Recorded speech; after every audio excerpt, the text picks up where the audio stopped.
Good afternoon.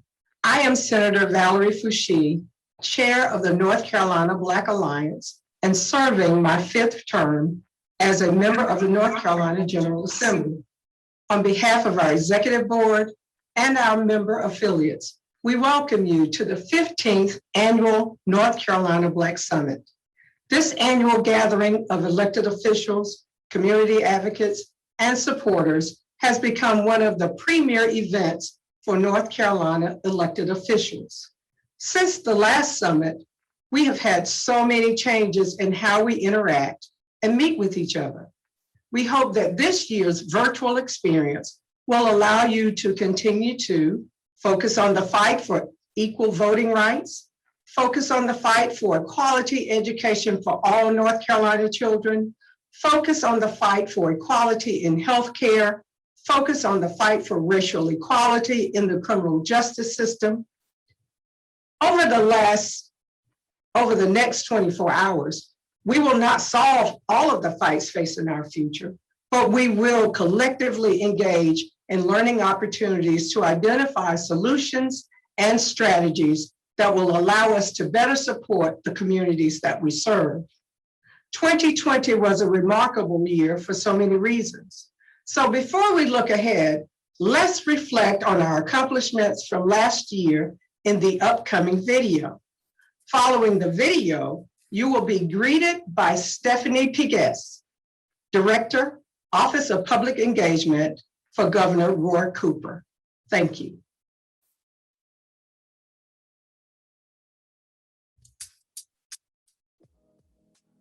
To distribute over 175,000 PPE kits to community. We knew that our communities faced a double hardship. Accessing the ballot box in the midst of COVID-19, social distance canvassing through door-to-door literature drops. Passing out flyers and making sure everyone has PPE equipment in order to vote early. Our teams launched into General Get Out the Vote programming and the creation and elevation of important Get Out the Vote videos that packed critical information to assist our communities to vote the baby. Vote. We are out here with the baby. Yeah, matter of fact, don't we got like free lip rides to go vote? Through our Souls to the Polls initiative, we marched in the number to the ballot box alongside faith leaders, clergy, and community. Through our Advanced Carolina Fellowship and in partnership with Correctional Views, we launched a series of webinars and meetings entitled Table Talk, in which we brought experts to the table to discuss issues most pressing for the Black community. With over 20 college ambassadors in our Relational Voter Project, we launched a college campus tour across 5 historically Black colleges and universities with exciting events and over 2,000 students registered. We are here to get our students voting, okay? Vote, because your life depends on it. Yes. On Election Day, through advance notice, we launched poll correspondence, community members who reported live from polling locations across the state to capture polling site energy, discuss voter challenges, and share stories live throughout this historic election via Zoom. Y'all know we are in Eastern North Carolina in the Northeast. Things have been going ridiculously well. Danielle and Marcus, you all just invaded the city. I don't think they've ever seen unapologetically Black like that. So there was definitely a blackout in the city, and I heard everything about the HBCU. And all I can say is Viking pride, Viking pride, Viking pride. We're good to go. Reporting from Fayetteville, Bronco Pride. An Advanced Carolina project entitled When They See Us Vote, a limited series podcast that sought to engage and educate listeners becoming politically conscious and active with an analysis of how we build resilience and Black political power at the voting booth and beyond.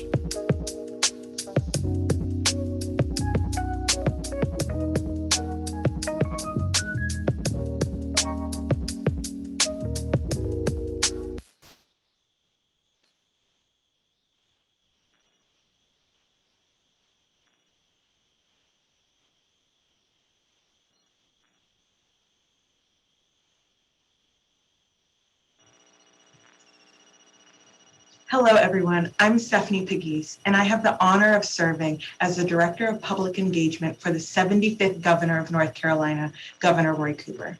It is truly an honor to be with you at the 15th Annual Black Summit. Every year, the governor looks forward to speaking at the Black Summit.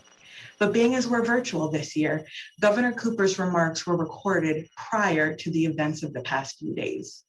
And so, on behalf of Governor Roy Cooper, we want to offer our thoughts and our prayers to the entire Elizabeth City community. We want to take the time to address the pain and frustration many of us are feeling right now. As we continue to focus on the fight, we know there's much more work that must be done to end systemic racism and the excessive use of force by law enforcement, so that we can face the future as a stronger, safer, more equitable North Carolina for all. Governor Cooper and our entire administration are committed to fighting for justice and equity across our communities. These moments remind us why organizations like the North Carolina Black Alliance are so essential to our community. We are particularly grateful for your leadership during this pandemic, and we want to thank you for the work you do every day to create real change across our state. We are honored to partner with you as we continue to do justice, love mercy, and walk humbly. And now, Governor Roy Cooper.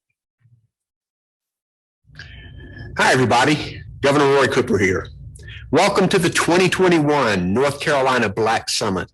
For 15 years, the North Carolina Black Alliance has done an outstanding job organizing this summit. I've been attending this event since I was Attorney General, and I can't wait to get back together in person. Thank you to Chairwoman and Senator Valerie Foushee for your tireless leadership, especially as we battle this pandemic. I've also been grateful for your friendship and working with you in the legislature.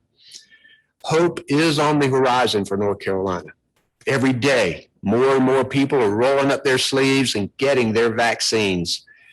Later on this week, you'll be hearing from Department of Health and Human Services Secretary Mandy Cohen. She and her team have made equity a top priority in vaccine distribution. From the start, we wanted to make sure that the shots going into arms reflected the people who make up our state.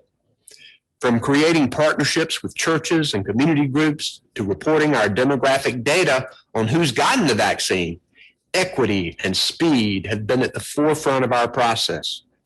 These efforts have made us a national leader in getting this vaccine out in a way that's fast and fair. And we'll keep at it until every North Carolinian has a shot.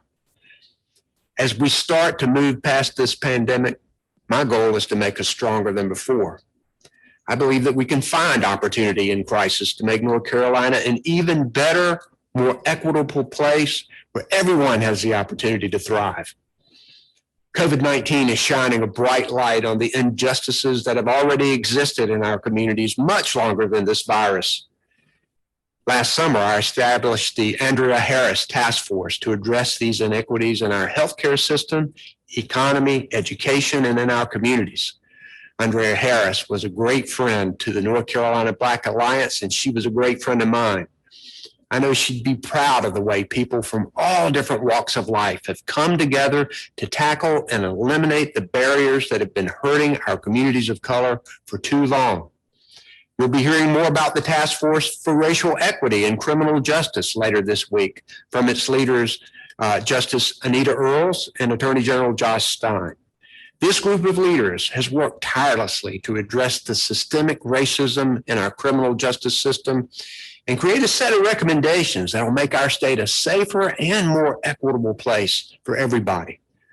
Thanks to the dedication of both of these task forces, North Carolina is making progress, but we know that there is a lot more work to do to reach true equality.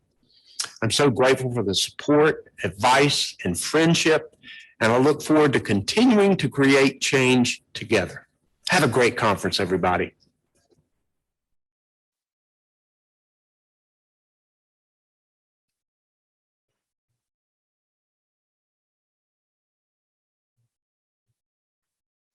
Google has been a platinum sponsor of the North Carolina Black Summit since 2016. We are very grateful for their continued support. We are excited to have Lila Hester bring greetings on behalf of Google for this year's event. Lila is Google's head of Southeast External Affairs and Government Relations, leading the public policy, government, and community relations efforts in the region. Lila is a proud Army brat who calls North Carolina home and has deep North Carolina and South Carolina roots. Lila is a former journalist and communications professional. She's also an avid gardener. Lila is a graduate of UNC Charlotte. Thank you for your support. Greetings, and thank you for the honor of kicking off the 2021 North Carolina Black Summit. I'm Lila Hester, and I head Southeast External Affairs for Google. I'm coming to you live from Durham, North Carolina at my kitchen table. I'm also, perhaps like you, excited about the possibility that we are turning the tide on the COVID pandemic and intensely curious about one thing, and that's what's next.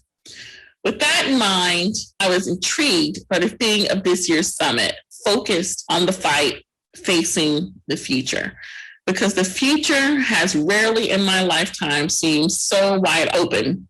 We have so many questions. For how much longer will terrific events like this be virtual or partially virtual? Will we replace shaking hands with something less touchy? Should I binge watch Bridgerton again? Should I have the hot dogs and the glass of Chardonnay for dinner again? How will our economy bounce back? And how will it be different? What are people in my community and or around the world going to want and need in the coming years? Am I doing what I really want to? What is worth fighting for in this world? In a way, these are the kind of questions, these uncertainties unite us. We're all thinking along these lines, but as individuals, our answers will be different. So what I'd like to share with you are some of my answers to the questions posed in this year's theme. What I think is worth fighting for in the future that I imagine is coming. Because reliable crystal balls aren't yet available on our favorite e-commerce sites, we all have to make an educated guess on the future. I decided on innovation and technology a little over a decade ago.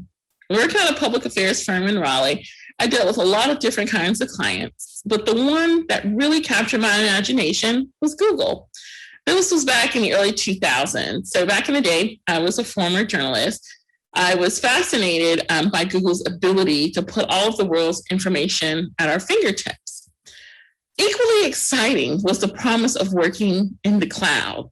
No more exchanging word attachments. My colleagues and I would work as a team and simultaneously on a document in the cloud. Information that's on demand, collaboration made easy. This was a feature I had been dreaming about. I wondered, what's going to be next? So when Google offered me a full-time role, I jumped at the chance to join the company. I wasn't exactly sure on what I was going to do next, but there was no doubt all of this innovative energy would mean an extremely exciting future. That turned out to be true, but in some ways, I did not expect or foresee a pandemic. But overall, I always highlight the power of innovation, and the past year has certainly demonstrated to everyone just how formidable a force innovation can be. This summit's title is focused on the fight, facing the future, and certainly we all had one heck of a fight in 2020. As challenging as it has been, I've seen my bet on technology innovation pay off in immensely gratifying ways. Working with Apple, Google supported the North Carolina Department of Health and Human Services Slow COVID NC Exposure Notification app to slow the spread of the pandemic. Popular Science even named the app the Innovation of the Year. It has racked up more than 800,000 North Carolina downloads.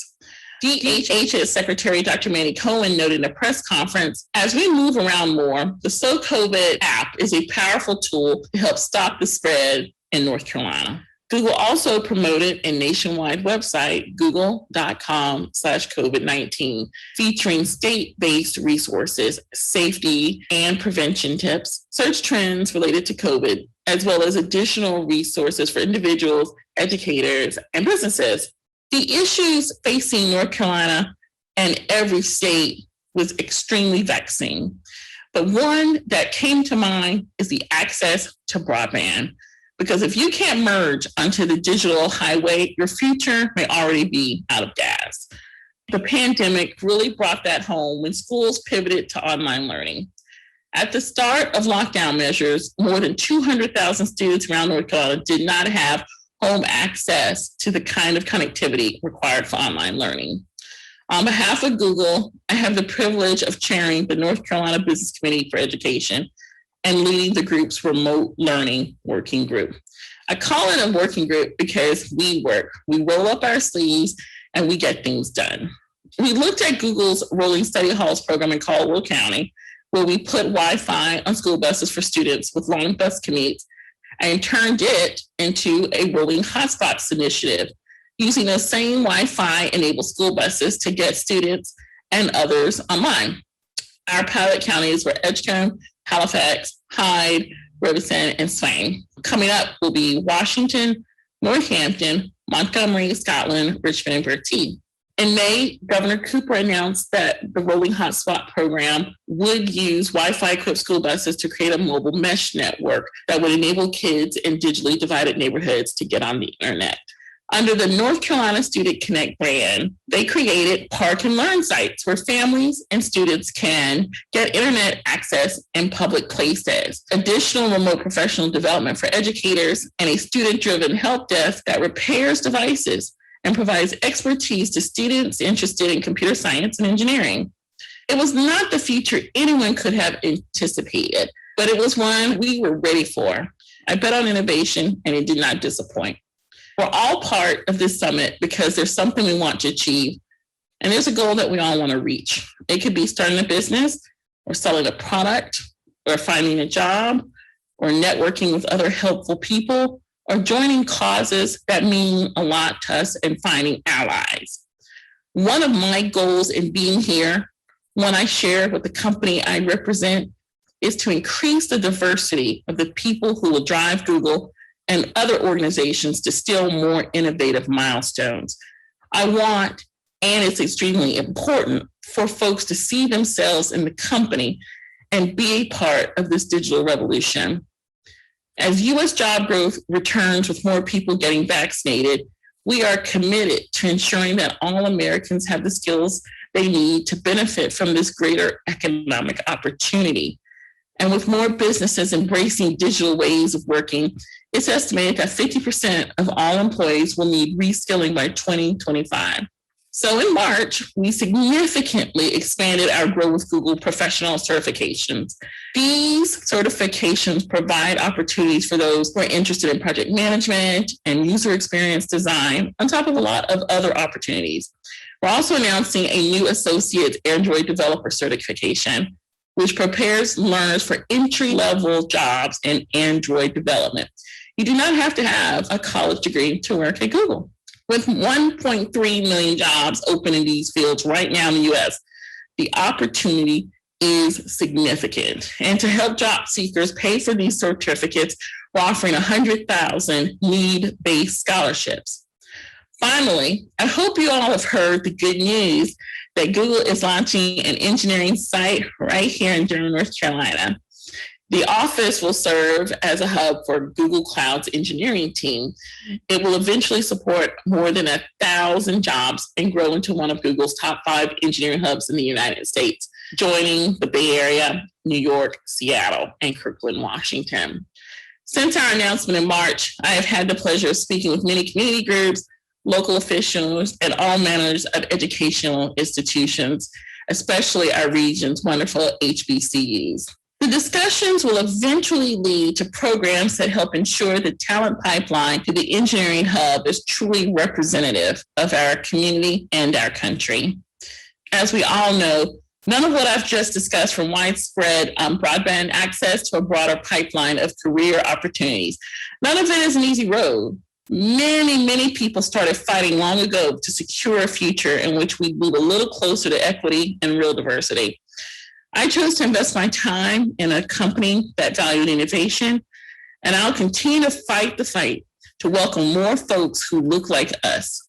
It is my deep and sincere hope that this summit helps you determine where you want to invest your time, because the future, it needs you. Thank you.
Our member affiliate groups support the work of the Alliance through monetary commitments and memberships. These commitments propel our work with various community initiatives throughout the state. Our goal is to continue to expand this list as we provide guidance on establishing additional member organizations with a common role or office. Our current list of affiliates include the following: the North Carolina Association of Black County Officials, the North Carolina Black Elected Municipal Officials, the North Carolina Caucus of Black School Board Members, and the North Carolina Legislative Black Caucus Foundation. Each will bring you greetings. Good morning. I am honored to bring greetings from the North Carolina Association of Black County Officials on behalf of our President, Charles Evans, Vice President, Michael Cardale, and the 100+ members. I'm Pauline Hammer, the Secretary. We appreciate your contributions and strong support to the counties in North Carolina. Thank you for having the vision to cultivate a more equitable North Carolina and organize this North Carolina Black Alliance. Your theme, focus on the fight, facing the future, is appropriate during times like this. You bring light to issues such as voting rights, gerrymandering, criminal justice reform, health and wellness, and economic development to education. The North Carolina Association of Black County Officials supports your initiatives. We're looking forward to the very important information and resources that you're going to share during this 2021 summit. Hi, my name is Valerie Jones. I'm president of the North Carolina Black Elected Municipal Officials. We've been around for 30+ years, and I'd like to welcome you to the North Carolina Black Summit. Good afternoon. I'm Keith Sutton, Vice Chair of the North Carolina Black Alliance, and welcome to the 2021 North Carolina Black Summit, the virtual experience. We are excited to bring to you this year's annual Black Summit in a virtual manner. This year's summit, the virtual experience, brings together policy leaders, speakers on a variety of topics around education, healthcare, environmental justice, and so many other important issues to the Black community. This year's title, this year's summit, is appropriately titled, Focus on the Fight, Facing the Future, and is vital to continue and help us to advance our agenda for creating systemic change. I bring you greetings on behalf of the Wake County Board of Education and the Wake County Public School System, where I serve as chair, and also on behalf of the North Carolina Black Caucus of Black School Board Members, where I'm also a member. So we look forward to hosting you virtually and being a part of this virtual experience this afternoon. So sit back, enjoy the speakers, enjoy the conversation, enjoy the deliberation as we continue to focus on the fight facing the future. Again, welcome to the 2021 North Carolina Black Summit. Greetings. I'm State Senator Gladys Robinson. As chairperson of the North Carolina Legislative Black Caucus Foundation and on behalf of our board, it is my pleasure to congratulate your chairperson and my colleague, Senator Valerie Foushee, and the North Carolina Black Alliance as you launch another Key Issues Forum. Your theme, Focus on the Fight Facing the Future, speaks volumes to the tasks that lay ahead to our Black and Brown communities. And it informs us of what we as leaders must do to sustain and secure future generations.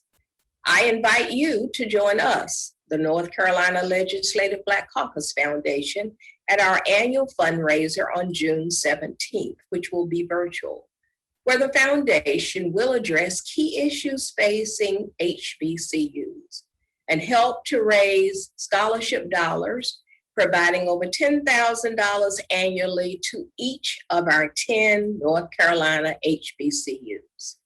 For details and registration, go to our website at www.nclbcf.org.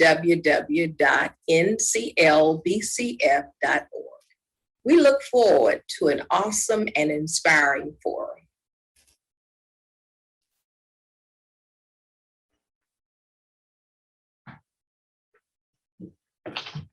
Our commitment statements have served as our guiding principles and roadmap for the work we do in various communities throughout North Carolina.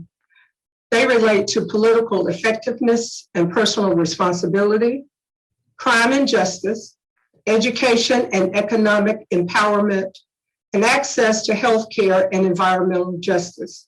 We recommit ourselves to these commitments during the summit. This year will be no different as we creatively showcase them during this video presentation. The North Carolina Black Alliance Commitment Statements. Political effectiveness and personal responsibility. We believe representative government works best when there is an informed, engaged, and active voting population. Policymakers must be equipped with the knowledge of the needs of the communities they purport to serve and an awareness of the consequences of those policies on the effective citizens. We commit ourselves to be strongly engaged in the political process, identify, research, and advocate for issues of concern in African Americans. We commit to mobilize the electorate through registration and education, to eliminate barriers to voting participation, to monitor the records and actions of those elected or seeking election, and to hold them accountable. We commit to invest the appropriate financial resources to ensure equitable representation at all levels of government. Crime and justice. We believe all citizens desire an environment that is safe, healthy, and free of crime. Too often, African Americans find themselves in circumstances where these conditions are not assured. Safe communities must begin by establishing an environment that does not breed crime, where economic opportunity exists, and where the community rewards and supports good behavior. Corresponding to this role of the community is a responsibility to society to create a justice system that is fair and equitable. To that end, we commit ourselves to diversity of the courts at all levels, particularly the election and the appointment of African American judges. We commit ourselves to the fairness and enforcement, including officer and leadership diversity and elimination of racial profiling practices. We commit ourselves to ending sentencing disparities, including the death penalty. We commit ourselves to the proper response to youth violence and gang initiatives in our schools and our communities. We also commit ourselves to advocate for environmental justice to ensure that the quality of water and air in communities of color is not contaminated and that we eliminate inequalities in the locations of environmentally hazardous facilities and enterprises. Education.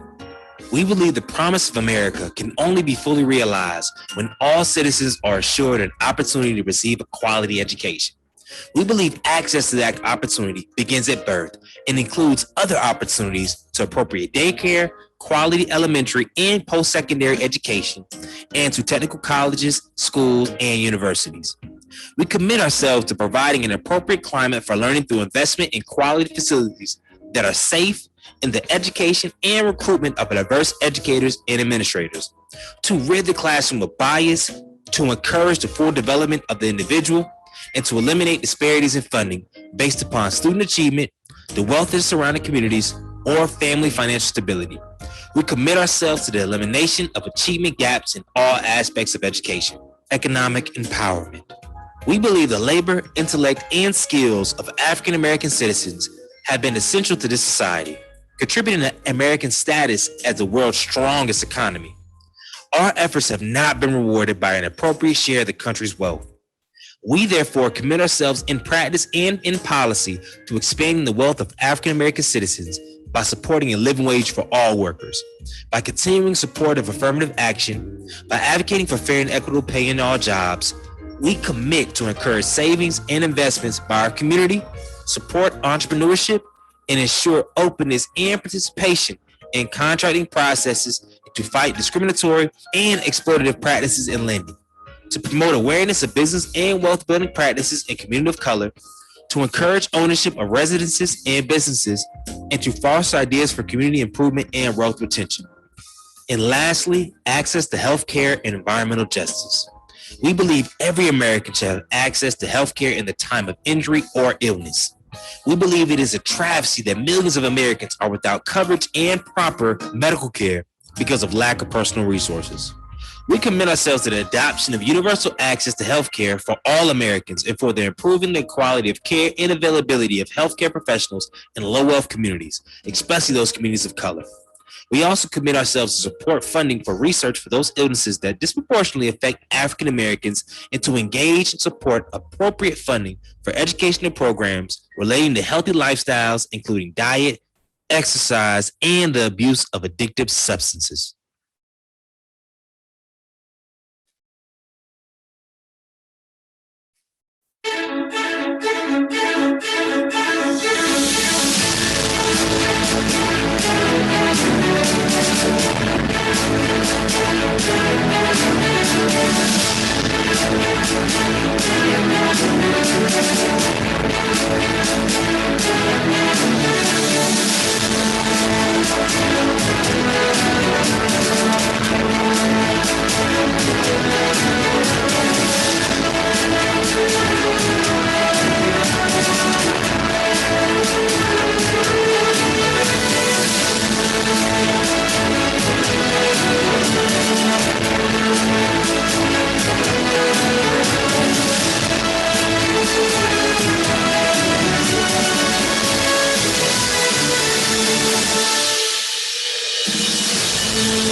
Each year, we celebrate our political history makers who were public servants and continue to work in the community and around the state. This year, I had the pleasure of having a fireside chat with the following three North Carolina history makers. The Honorable Moses Carey, Esquire, former Orange County Commissioner. The Honorable Viola Harris, Edgecombe County Commissioner and former chair of the North Carolina Black Alliance. And the Honorable Brad Thompson, former Mayor Pro Tem of Raleigh, North Carolina, and former chair of the North Carolina Black Alliance.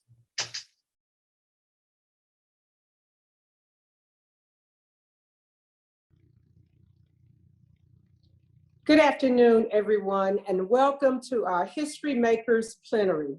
We have the high honor and great privilege of having with us three North Carolina Black Alliance history makers today.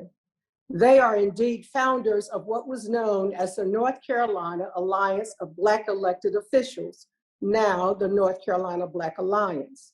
I would like to take a moment of personal privilege to thank them for their vision, diligence, and dedication to service to the people of this great state in general and communities of color in particular. Thank you all. Our theme is Focus on the Fight, Facing the Future. We know that the struggle continues for voting rights, fairness in the criminal justice system, income inequality, racial and gender equality, and environmental justice, among other social ills. So we welcome your views on these issues to start off our summit. We have with us Commissioner Viola Harris. She is a commissioner in Edgecombe County. Ms. Viola Harris has been an Edgecombe County Commissioner since 2001. In addition to serving as a county commissioner, she has been employed full-time as an administrative assistant at Edgecombe Community College in the College and Career Readiness Department in Rocky Mount for 10 years. Prior to being appointed and then elected to the Board of Commissioners, she worked as a news and sports reporter for the Rocky Mount Telegram for 10 years and the Daily Southerner for 5 years. Harris is also the First Lady at Leggett Chapel Missionary Baptist Church, where her husband, Mitchell Harris, serves as the pastor. She has been a member of Salem Chapel Missionary Baptist Church for 52 years, where she serves as president of the senior choir and secretary of the home mission. Ms. Harris and her husband have three daughters, Tanisha, Crystal, and Shanika, and one lovely granddaughter, Camille. Commissioner Harris was born and raised in Leggett, North Carolina, and graduated salutatorian from North Edgecombe High School in 1976. She received a secretarial science degree from Edgecombe Community College in 1978. Harris is a dedicated member of her community and our state. We also have with us Moses Carey. Moses Carey Jr. grew up in Tampa, Florida, and has resided in Chapel Hill, North Carolina since 1971. Moses graduated from Middleton High School in 1963 after playing football for the Tigers and attended college on a football scholarship.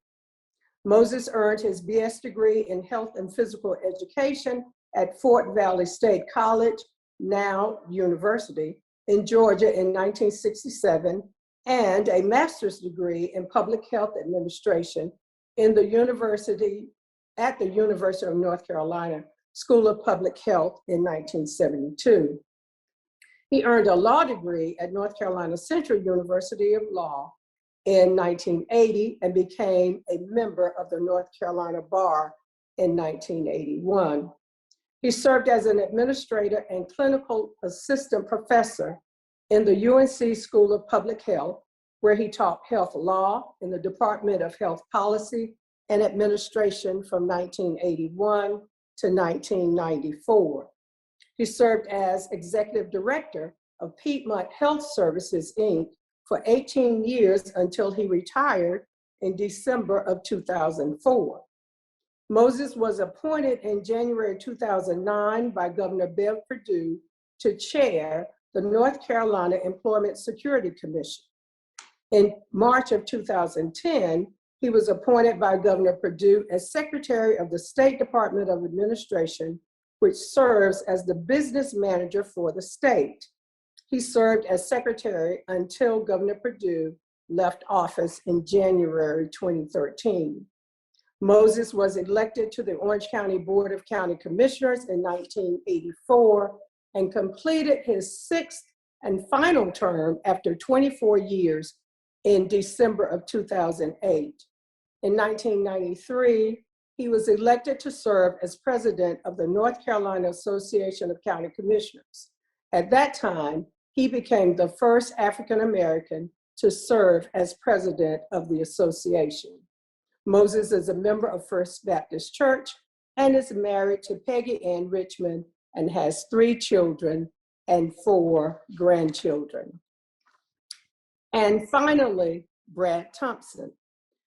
Brad Thompson is the former president of BTA Public and Governmental Relations, a small consulting firm located in Raleigh, North Carolina. The focus of his company was developing competency in advocacy and nonprofit organizations in reaching established goals and financial stability. Brad has more than 30 years of corporate and government experience. A Herbert Lehman Foundation scholar and an engineering graduate of North Carolina State University, he has held a stellar career as an administrator for some of the world's largest corporations, including IBM, Hewlett-Packard, and Compaq, and Westinghouse Corporation. He has also served as a bureau chief for OSHA, under former Labor Commissioner Harry Payne, and as special assistant to former state auditor Ralph Campbell. After many years as a community advocate, serving on over 30 boards and commissions, including chair of the Raleigh Community Relations Committee in 1975 and 76, and the past president of the Wake Citizens Association, Brad was elected in 1993 as a city councilman in Raleigh, representing the Southeast area. He was elected mayor pro tem in his first year and was called the very definition of an effective councilman by the Raleigh News and Observer. After 3 terms, he elected not to run and became the state director for the U.S. Senator John Edwards, one of only 2 African Americans to serve in that capacity in the country. Brad has been co-chair of the Southeast Raleigh Assembly, a group of 41 citizens that seeks to improve economic conditions and quality of life for those residing in the Southeast area of the city. He has also served with the Museum of National History, Vice Chair of the Agency for Public Telecommunications, Treasury of Democracy NC, Blueprint, and Chair of Progress NC Action. He is a member of the South Central CAC and president of the Raleigh Wake Citizens Association. He is also a life member of the NAACP. Brad retired in 2012, but continues to be active in community affairs. He has been married to Dorothy Shaw Thompson since 1968, and they have 4 adult children. And again, welcome to all of our panelists. Thank you. So I would like to ask first that each of you would share briefly with us your motivation for establishing this organization and convening this 15-year event. Let's start with Commissioner Harris. What can I say? These 2 gentlemen that you just finished talking about can convince you to do just about anything. When I first became a commissioner, I was what they call thirsty. I wanted to know exactly what a commissioner was supposed to do. So I made sure that I connected myself with the North Carolina Association of County Commissioners. Then I found out about the Black elected officials. So the first thing I wanted to do was get in touch with the man who had the plan, who was Moses Carey. And listening to Moses explain why we needed this alliance is part of the reason that I joined and remained there this long time. It gave us an avenue to connect with all 100 county Black elected officials who wanted to make a difference in the lives of their community. And so that's what we were all about. And it has kept me thirsty all this time to continue to make sure that somebody's out there fighting for our constituents. And Leader Carey. Well, I believe we organized the Alliance in around 2005. We started talking about organizing the Alliance in 2006. We started talking about it in 2005 and actually organized the Alliance and held our first summit in 2006. And my primary motivation was because at the time I was chairperson of the North Carolina Association of Black County Officials, of which Viola was an active member, and couldn't have done my job in that organization without her, because she was a vital cog in helping us to carry on that organization back in those days. But my primary motivation for trying to initiate the alliance was because I became aware of the fact that the Black elected officials in this state did not communicate across their local government lines. And so we had no common view or vision of what we needed to do or what we could do on behalf of the Black community. So, you know, I actually got a few people to work with me, from the mayors, from the municipal elected officials, from the education board members who were African Americans, to meet one day. And that included Brad and Ralph Campbell, who were probably more in contact with most of the people from these different organizations than the rest of us were. And my primary motivation was to stimulate a dialogue about a vision for where we wanted to go in the Black community, and to increase the number of African-American Black elected officials at the local level. And the only way I could do that was to work through the organizations that were already in existence. And that was my primary motivation, to stimulate dialogue about a common vision and to increase the number of Black elected officials at the local level. And Leader Thompson. Yeah, I think first of all, I need to say Viola has been committed since the beginning, and that without Moses, there would not be an alliance, because Moses put up the money with the commissioners. And had he not done that, we couldn't have gone anywhere. But I would say in 2005, 15 years passes fast. I can tell you that. And I would tell you that what we were not satisfied with the pace of progress. Black people were everywhere. We had Black elected officials. We had advocates like the NAACP and the Black teachers and the AFL-CIO. We had Black people everywhere. ARP, Black Leadership Caucus. All of these advocates were trying to make things better, but they were not. The pace was slow. I would say there had been progress, but it had not been transformative. We were still struggling with racism. We were still struggling with prejudice. It seemed like no matter what we did, we were still facing some of the same problems. So by joining together, I think our effort was to try to move things faster. And that's where we started. Moses and Viola may remember this, but the biggest thing we had, whether we were going to call ourselves African Americans or Black. and the people there finally said, well, you know, if we're going to stand for Black people, we need to call ourselves Black. And that was our first discussion. Do y'all remember that? I remember that vividly, and I'm happy to say that the view that I took about what we should call ourselves won the day. And of course, I wasn't the only one who had that view, because you know we had people all over the yard as to what we wanted to call ourselves, and that was typical of the kind of agendas we had. Each organization had a different agenda about, you know, what we wanted to do to improve the lives of the people who lived in the Black community.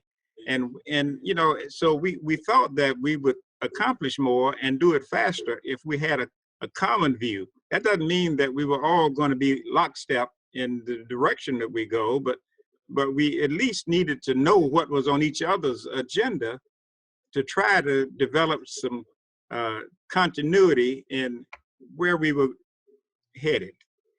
And I would add that we thought everybody was important.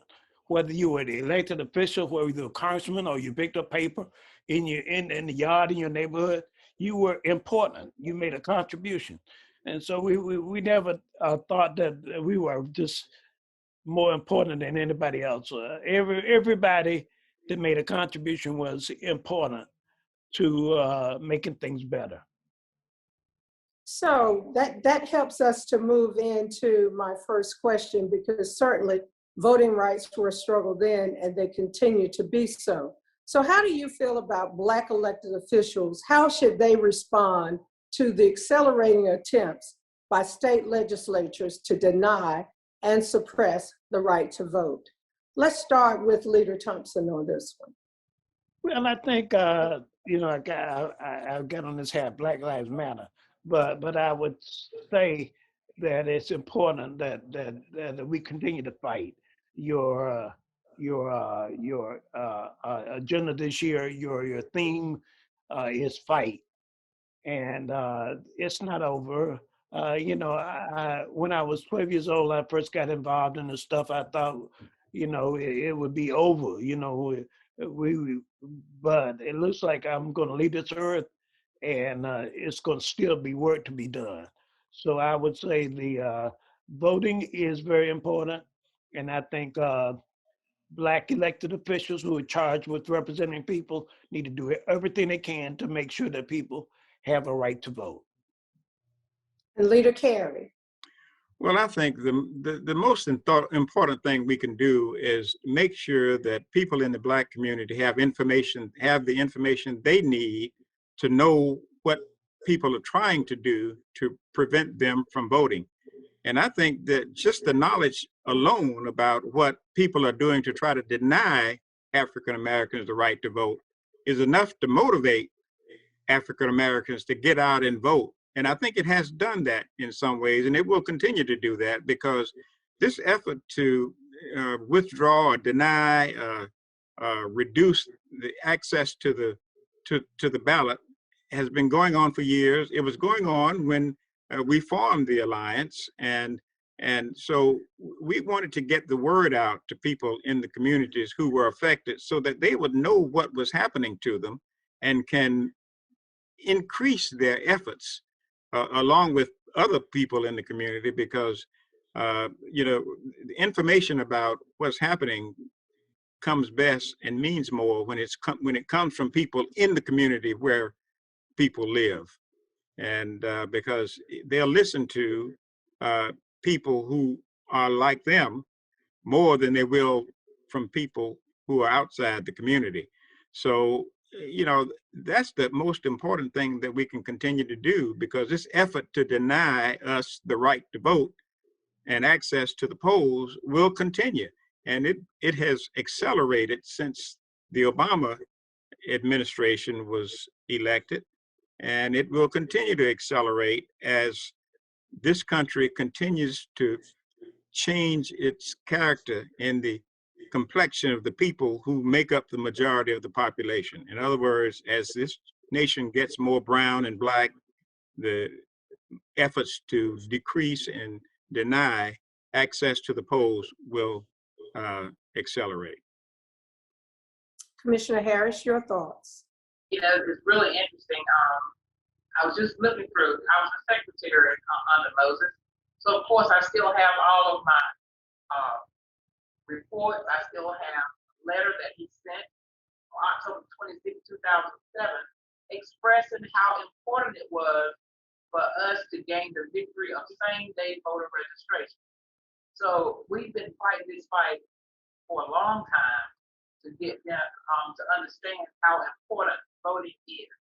And as he said, as a senior, almost a senior citizen now, we've got to make sure our young people understand we've been fighting this fight so that you have the opportunity to vote for the candidate who will best serve your community.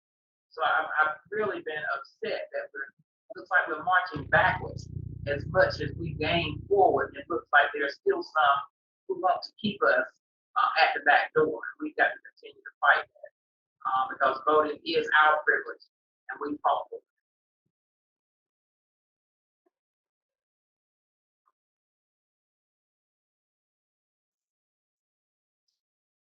Thank you for that. Economic development. President Biden is calling on Congress to pass a $2 trillion package for infrastructure called the American Jobs Plan. How do you feel this will help to empower economic development for Black Americans in North Carolina? Let's start with Leader Carey on this one. Well, I think that the effort to get this bill passed is monumental, and it will change the lives of people in this country, not just Black people, but everyone for many years to come. Because the things that he's proposing that we invest in are things that affect each and every person on a daily basis. And it certainly will increase the opportunity for African Americans to increase the number of businesses they form. It will provide support for them to form new businesses and provide some access to capital that African Americans need in order to form and maintain their businesses. Because without capital, it's hard for you to start and sustain a new business. So many of the things that are considered to be infrastructure that are included in the proposed bill will affect many of the people in this country for years to come, because it has a broad base of definitions for what we might call infrastructure that goes beyond what the previous narrow description of infrastructure was considered to be.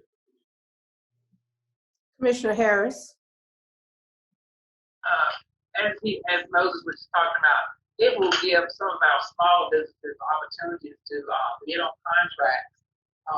Also, as he said, to establish a business.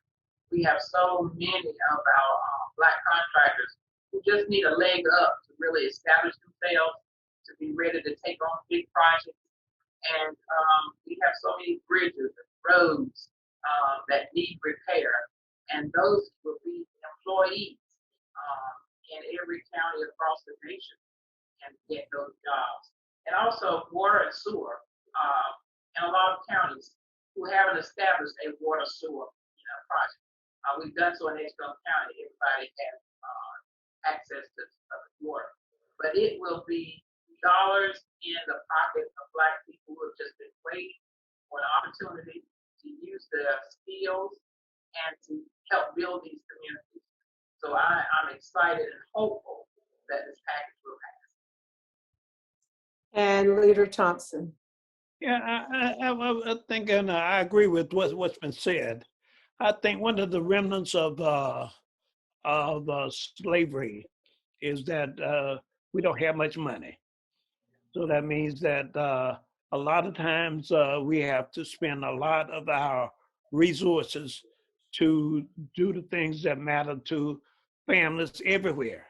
I mean, we want our parents to be treated as well as white parents would want that to be treated. But sometimes, it requires a lot more money.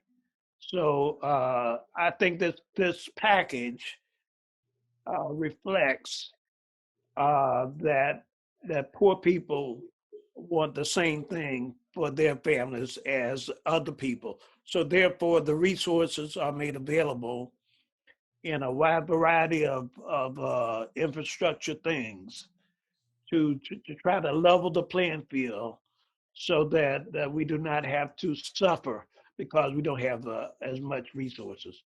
But I think everybody in this country deserves to be treated fairly and with integrity and to be respected.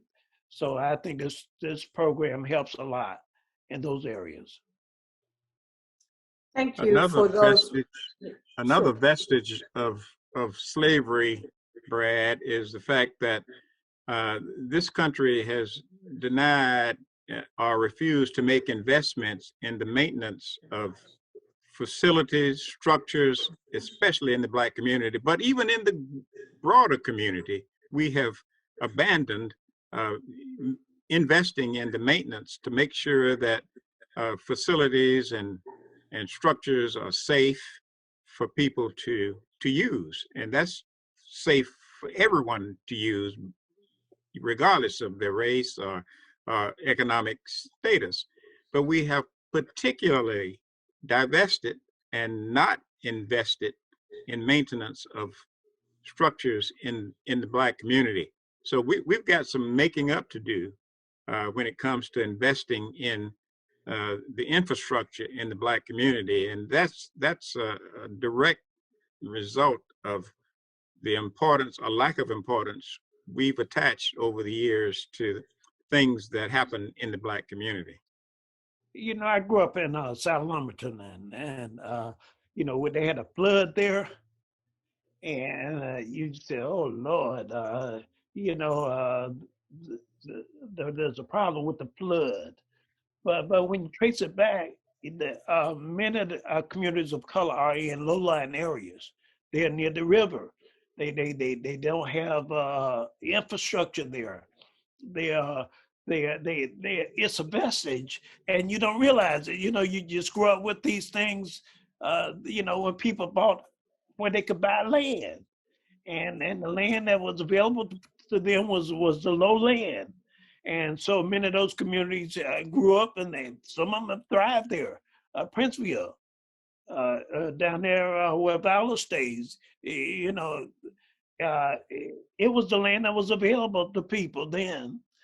But, you know, it's not they wanted the lowland, it's the lowland that they could afford. So many of these communities are affected adversely by policies that were begun long ago. So I think this has it can be transformative in terms of these communities that have struggled to survive. And because of redlining, some of the vestiges of the adverse impact of redlining, in other words, denying Black people access to buying homes in the areas as you described, still remains with us. So we have to get beyond that, and I think this is an opportunity to do that if this bill is passed. So turning our attention to what we've seen, particularly since the presidential election of 2016, we've seen more women become engaged and involved in the political process. We now have Black women mayors in Boston, Massachusetts, in Elizabeth City, North Carolina, in Charlotte, North Carolina, and just recently, a woman was elected mayor in St. Louis, Missouri. Please share your views on the increasing Black political engagement by Black women. And of course, we'll start with Commissioner Harris with this one. Yes, I've been very proud to be able to read and see that women have become more engaged. I remember when I first became a commissioner, I was the only female on my board for 8 years. Even with the Alliance, I was the only female for a while with the executive group and had to try to keep these men on balance. I went to a study where it said North Carolina, we only had 6% of elected officials were women. And I thought, why is that? So of course we had to start engaging and talking with women and explaining why they are needed. Because they bring something different to the table. They think a little differently than men. But I believe that women have started to find that not only can they drive that truck on the road, they can actually make decisions to help people. And so as I brought up my 3 daughters, I've made sure I have dragged them to every summit so that they can soak up some of that information and soak up some of that leadership so that they can realize that they too can make the change or be the change. So I believe that the women who were elected have just started something that little girls can look and say, there's something else that I can do to help my community. I can get elected official. And Leader Thompson. Well, I'm happy to see the women elected to these high positions. They have always been capable. They always had the ideas. Sometimes the voters have been slow to recognize their leadership abilities, but I'm even more pleased that the people that have been elected are stand-up people. They don't, you know, they represent their communities. They advocate for things that are transformative, that will make them better. And so I think that's really important. Whether it's male or female or thing, you got to stand up for what you think is right. And so I am very pleased that the women who have been elected have not only been capable, they have been people who advocate for improvements in their community. And Leader Carey. Well, I'm also happy to see women rise into the top positions in many organizations, not just in the elected field, but in many different organizations. And I think it's about time we see that happen, and it's going to happen even more.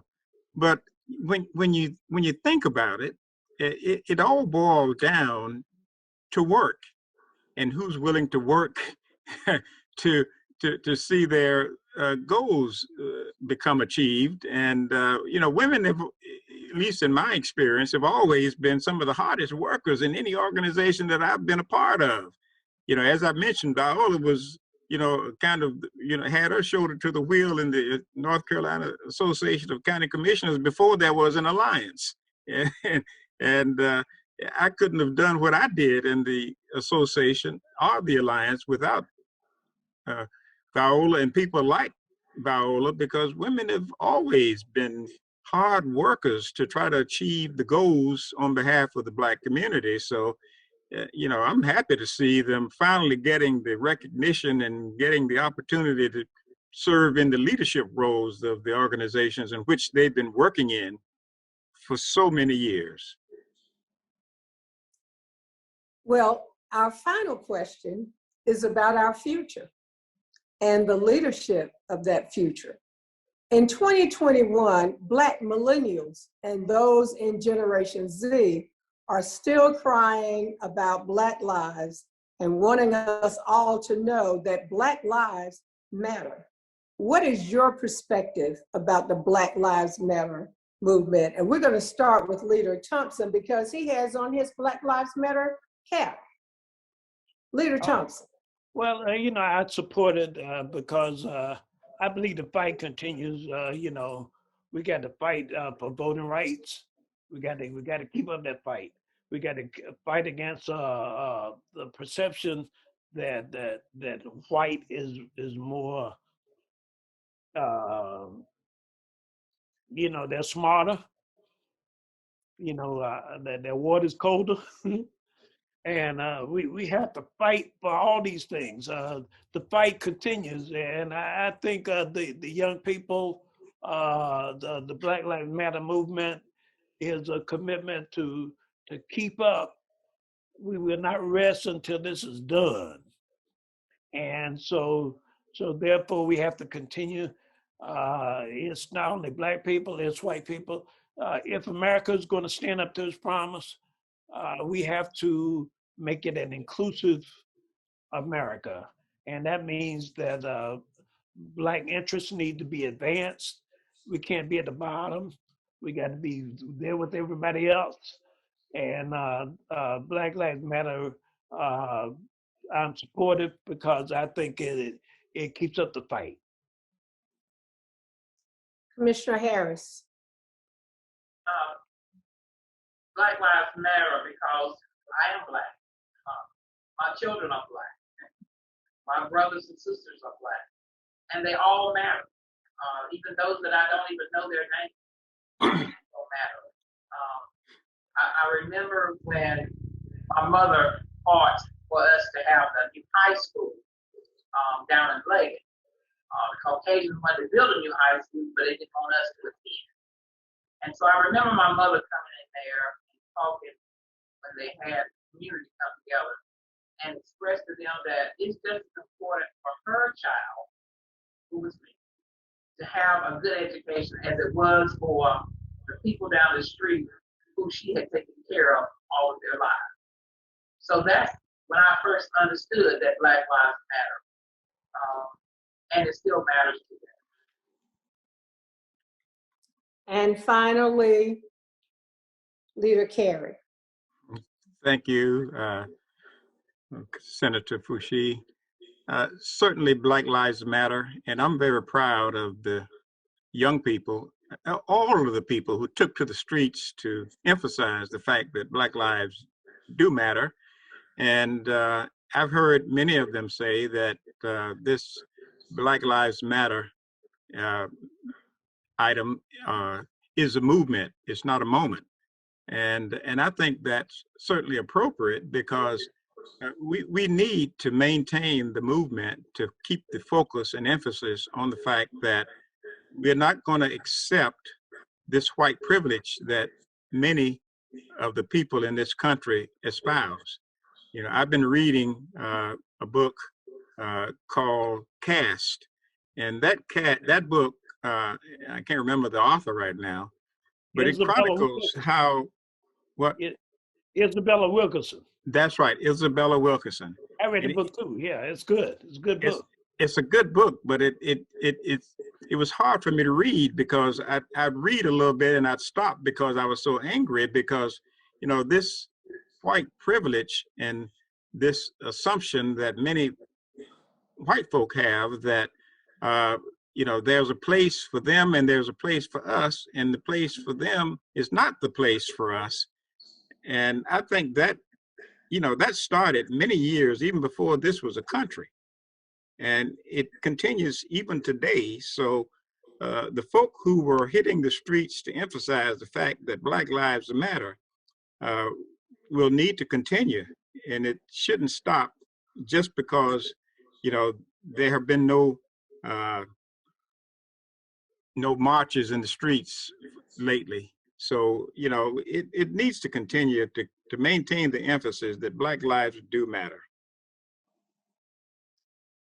So that was my final question, but given the responses that you all have shared, and being where we are in the wake of the George Floyd murder trial, we've seen the unrest that have been going on now for just over about 18 months. How do you think we as a country, and certainly the state of North Carolina, how do we move forward with the conversation about criminal justice reform and what we need to do about policing in our state? And I won't choose a person to start with that one. I'll just let Leader Thompson jump right in because I sense that he has an answer that he's been wanting to get out for a while now. Well, that sounds like choosing to me. But anyway, I would say that it is atrocious that we have so many of our people incarcerated. But you know, I believe you know, if you are a criminal, you need to be punished. But that doesn't mean that because you're Black, you're criminal. It does not mean that. And I think we are victims of over-policing because the people fear that somehow we're going to take something from them. We only want equality. And so therefore we want to be treated like any other person. And so therefore I do believe social justice, this trial has shown that sometimes in an effort to show who's boss, you can go over the top. And I would say that we need to be mindful that being black is not being a criminal. Being black is being a person, just like anybody else. We were created like for God, just like anybody else. So if you want to take it up with somebody, take it up with God if you get there. But I would think that probably, I was created divinely, and I do not accept that my creation is any less than anything else. So I would say that in terms of criminal justice, we should do what we can to make sure that things are fair, and that we don't react because of people's color or people's language or anything. If you commit a crime, we'll deal with that. But if not, we will not think just because you're a different color than I am, or you speak a different language than I do, that you're a criminal. That is not true. You're a criminal if you create crime. You're not a criminal for who you are. But that's all I have to say about that. Leader Carey. Well, unfortunately, in this country, in our justice system, you get about as much justice as you can afford. And it shouldn't be like that. And the book Caste chronicles the fact that this bias in the system has been around for a long, long time. And the way the system is built, it assumes that if you're black, you're suspect and you're most likely a criminal. And it shouldn't be that way. And unfortunately also, we have come to the point where there are many people in this country who accept the fact that if you're perceived as a criminal, if you're black, you're perceived to be a criminal. And we need to continue to reinforce the fact that elections matter, because it's going to take some time to change and begin to chip away at the foundation of the bigotry that's systematized in our justice system and in many other areas of our lives. So, we need to emphasize the fact that elections matter, and it gives us a chance to begin to chip away at the foundation that chronicles the fact that you're perceived to be a criminal if you're black. And elections will help us to begin to chip away at that myth that if you're black, you're a criminal. And Commissioner Harris. One of the things we've got to do in our community is start helping our young people to understand that they're somebody, and they come from a long line of people who don't mind hard work, because they know to be successful, you've got to put something in. And we've heard so much about a black on black crime. Our people, young people, have to be given the same opportunity as people in those affluent neighborhoods. They've got to be given the same opportunity for education, for jobs, and without that, crime creeps in. So we've got to make sure that our family, if we can get them to come back together as family, and to make sure that we let each one of them know the importance that they play in society. Society needs all of us. The light brown, dark brown, the color doesn't matter. We're all one, and we've got to realize that we matter. And they said, let's make it matter at the ballot box. So thank you all for that. It was an impromptu question, but certainly a question of today, and one that you all have answered well and given the kind of guidance that we can all use to go forward. I would ask now that if each of you would give any final thoughts about the North Carolina Black Alliance, where we go from here, and what we believe is important to our communities now that we're moving forward through an era with a new administration, with a governor who has put in place some of the ideals that we thought had been lost by the wayside, and just your thoughts on how we move forward as a state, ensuring that communities of color matter in the real scheme of things and decisions that are being made. I'll start. We've got to engage our youth, our millennials, and we've got to let all of them know that you've got to help your brother come up. If you've already made it, don't just sit there and say, well, I've made it, you're on your own. Each one of us has to reach one and teach one, as we were trying to say. And I believe that where we go from here is up, because we're going to pull another brother or another sister up with us. Well, I'll go next. And, I remember a few years ago when the NAACP celebrated its 100th birthday, a lot of people were asking, is the NAACP still necessary? Is it still needed? And, I was kind of appalled by that question because, I knew that the question was out of the question, because there's no doubt in my mind and many other people's minds who are still suffering that the NAACP was still needed. And I feel the same way about the Alliance. Whether it's my vision that we form to increase the number of Black elected officials, or my vision that we needed to improve the communication among Black elected officials so that we'd have a common vision of where we wanted to go.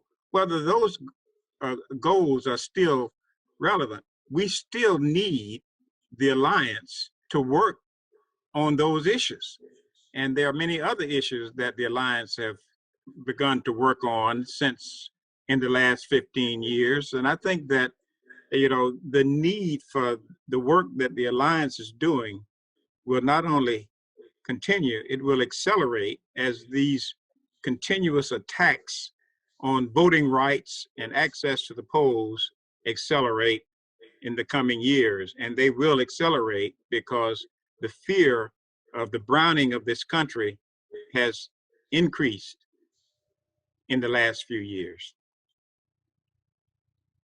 And finally, Leader Thompson. Well, I would just say it ain't over. That it seems to be work still needs to be done. The disparities that we talked about 15 years ago still exist. Disparities in healthcare, in wealth, in housing, in criminal justice, in education, you name it. Those disparities still exist, and as long as they still exist, we got to still keep we got to still keep plowing, because there's work to be done, and we have to still stay in the fight. I spoke to my naivety as a young person that I thought these things would be solved, but they're still with us. And I think we got to still keep on keeping on until we resolve these things. These disparities cannot be allowed to continue. Well, thank you all for being here today. Thank you for your thoughts. Thank you for your leadership.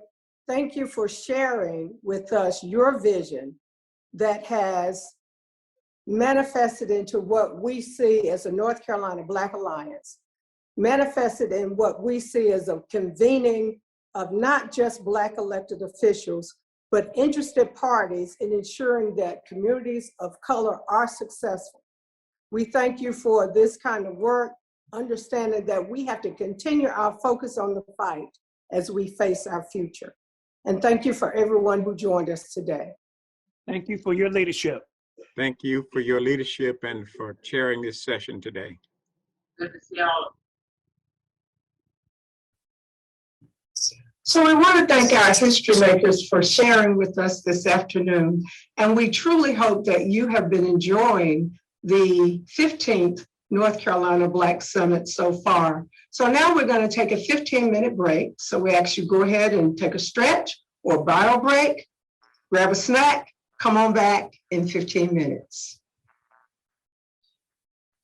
The North Carolina Black Alliance continues to engage in relevant programming that support critical conversations and initiatives that impact Black communities. For 2021, our Code Red program focuses on our redistricting efforts to provide public education on the interconnectivity between election administration, the census, and redrawing district lines. We're also launching our 2021 and beyond convenings in various counties. Several dates have been confirmed. More information is available during the upcoming video. Greetings, everyone. My name is Greg E. Hill, and I hope you are enjoying this year's North Carolina Black Summit virtual experience. And I wanted to take a few minutes just to talk to you about our upcoming events. In partnership with the North Carolina Association of Black County Officials, we are pleased to reintroduce the 2021 and Beyond series. Join us for this urgent statewide listening tour designed to provide information about upcoming resources coming to your county to support relief efforts for residents. Topics included access to vaccine distribution, FEMA funding for county resources, and stimulus package conversation, and much, much more. At the end of the day, we know without listening to our citizens' issues, successes, and perspectives, there's no way we can maximize the value of our collective action. This year's tables will take place on April 29th in Bladen County, May 6th, Robeson County, May 13th, Columbus County, May 20th, Harnett County, May 27th, Sampson County, and last but certainly not least, June 3rd, Moore County. For more information on how to get involved or to register, please visit ncblackalliance.org/and-beyond. Next up, we have our Code Red series. In partnership with the North Carolina Counts Coalition and the NC Asian Americans Together, the North Carolina Black Alliance has launched the Code Red redistricting program to educate Black and brown voters on the North Carolina redistricting process. This redistricting educational program will offer a training series designed to help the community understand and monitor the redistricting process and become more effective advocates for fair matters. The training is centered around 4 key sessions, with session 1 titled From Census to Redistricting. On May 12th, we kick off session 1. This session will provide grounding in the history of Black political resistance and resilience in NC and help participants develop an understanding of the importance of the census and redistricting towards the building of political power. Session 2 takes place May 19th, titled Gerrymandering and the Levels of Redistricting. In this session, participants will learn how the manipulation of district maps, gerrymandering, has been used to dilute Black political power, as well as the legislative proposals to end gerrymandering. Session 3 will take place Wednesday, June 9th, and will title Intersection of Redistricting. This session will explore several critical policy issues facing the Black community. Participants will also learn options to advocate for issue-based redistricting reforms. And the last session will take place June 16th, titled Redistricting in Practice. This session will deepen participants' understanding of the map drawing process and provide tools for participants to monitor their local redistricting processes. And for more information on how to RSVP or how you can get involved, please visit ncblackalliance.org/Code Red. Once again, we at the North Carolina Black Alliance hope to see you at both the And Beyond series and Code Red. And please be on the lookout for future events and programming as we seek to continue to strengthen, uplift, and enlighten North Carolina.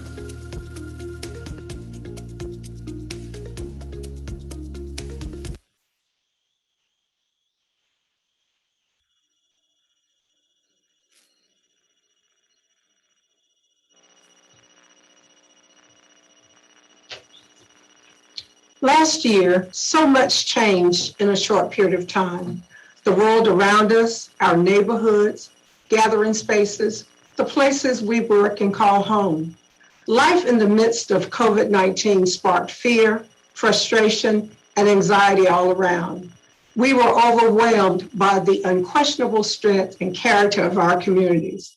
During this unprecedented time, many North Carolinians look to healthcare organizations and government agencies to provide care and valuable information. We have a message and an update from Dr. Mandy Cohen, Secretary of the North Carolina Department of Health and Human Services. After Dr. Cohen's message, we will have a live discussion on the effects of COVID-19 on communities of color with the following participants. Senator Gladys Robinson will be our moderator. Ms. Sharon Goodson, who is Executive Director of the North Carolina Community Action Association, will be with us. Dr. Charlene Green, who is President of Old North State Medical Society. Dr. Michelle Laws, Assistant Director, Division of Mental Health, and Mr. Benjamin Money, Deputy Secretary of the Department of Health and Human Services. We must continue to stay vigilant and staying informed. Enjoy the video.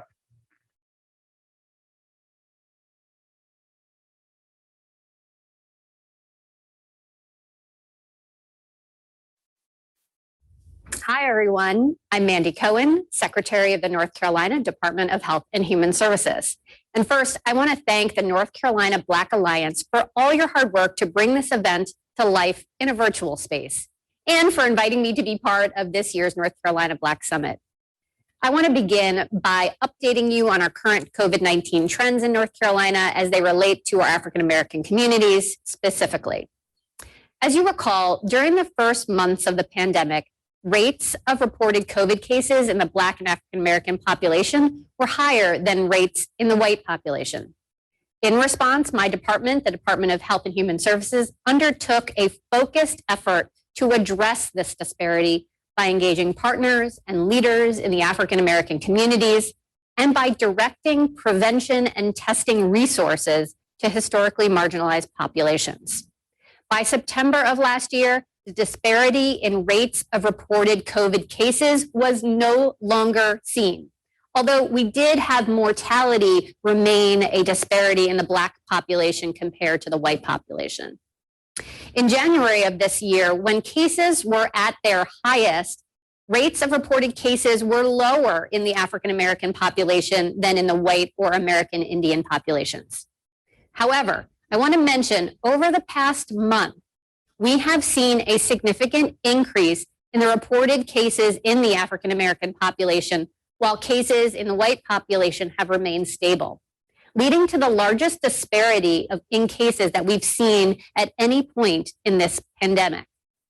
This growing disparity is driven entirely by increasing cases in younger age groups, meaning those less than 50 years of age. And we are working to better understand who is being affected so we can adapt vaccination and other prevention efforts. This is a strong reminder that our fight against this virus is not over, and evidence of urgent need for everyone to get vaccinated as soon as you can.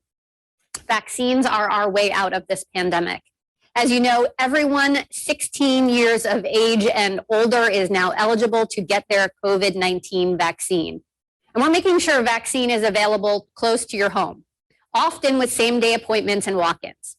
The vaccines are tested and they're safe and effective against protecting you from COVID hospitalizations or death as a result of this virus. These vaccines will help us get back in control of our lives and back to the people and places we love, like safely hugging a grandma or traveling to see vaccinated family members or friends, or having dinner with your vaccinated neighbors. And as a reminder, for now, only the 2-shot Pfizer vaccine is authorized for 16 and 17-year-olds. Our vaccine finder at myspot.nc.gov provides brand information to help you find where you can get your shot. You can get more information about vaccines at yourspot.nc.gov. All right, now I want to take a few minutes to take stock of the last 12 months and then look ahead to the future. Over the past year, our state and our nation have faced multiple concurrent crises. We've battled this COVID-19 pandemic, its subsequent economic impacts, a tumultuous political landscape, and of course, historic and ongoing racial and ethnic injustices. The pandemic has placed unique burdens on each of us as individuals and our society as a whole. But as we know, that this crisis has not impacted each of us equally. And that's why my department's partnership with groups like the North Carolina NAACP, the Maya Angelou Center for Health Equity, the Old North State Medical Society, and North Carolina's faith leaders have been so critical to our COVID-19 response. While the work has not been easy, these challenges have brought our state together in collaboration like never before. And it's those partnerships that are responsible for North Carolina's success against COVID-19 and in other areas. As we transition from response to this pandemic to recovery, these partnerships will continue to be paramount in guiding our ongoing efforts to build a healthier, more just North Carolina. Last April, my office established the Historically Marginalized Populations Work Group to mitigate the disproportionate impact of COVID-19 on African American, Hispanic, Latinx, and Native American North Carolinians. Since then, this group has been instrumental in ensuring that our communications, our workforce, our partnerships, and deployment of resources reflect the populations we serve. By prioritizing minority-owned businesses as vendors, partnering with community leaders to share critical messages with each other, and reaching out to underserved populations down to the zip code level, we saw significant progress in reducing those inequities which marked our COVID-19 response early on in the pandemic. We've also built equity into every aspect of our vaccine distribution to close the vaccine gap between the white population, African American, Hispanic, Latinx, and the American Indian populations in North Carolina. We started by holding ourselves and our vaccines providers publicly accountable. We require all vaccine providers to collect and report race and ethnicity data, and we provide weekly reports to each vaccine provider on their race and ethnicity vaccination rates. We then publish a daily dashboard that shows vaccine rates by race and ethnicity at the state and the county level. Bloomberg News recently rated North Carolina as #1 in the nation for data quality, reporting our race and ethnicity data for nearly 100% of people vaccinated in the state. If you haven't, I encourage you to check out our dashboard on our website at covid19.ncdhhs.gov. We don't just collect that data, we use the data we collect on race and ethnicity to drive action and make key decisions. Our vaccine allocation methodology prioritizes geographic, racial, and ethnic equity based on what gaps in vaccinations that we're able to identify in that data.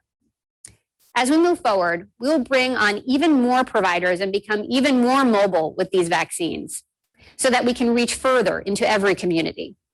In addition, we continue to prioritize not just communicating the right messages, but partnering with the right messengers as well. I'm thankful for all the incredible leaders, everyone from Senator Gladys Robinson to the Reverend Dr. Brown to Bishop William Barber, who have all partnered with us to produce public service announcements about vaccine safety. Continuing our focus on investing in communities, we just launched Healthier Together, which is a new public-private partnership to increase the number of people from historically marginalized populations who receive the COVID-19 vaccine. Healthier Together will focus on outreach and education efforts, coordinating local vaccine events at trusted and accessible locations, help people schedule and get to vaccine appointments, provide on-site translation services, and help ensure people get to that second dose appointment as well. As part of this initiative, grants will be provided to community-based organizations to do this work and hire regional health equity teams to support community-based organizations in their outreach and education efforts. We want to also help match vaccine providers with community-based organizations and work with our department, the Department of Health and Human Services, to ensure that communities have the vaccine supply, outreach, and transportation resources they need to get people vaccinated. I know with these type of partnerships built in the Healthier Together program, We will overcome this pandemic and will build a future that is stronger, more equipped to handle the next crisis.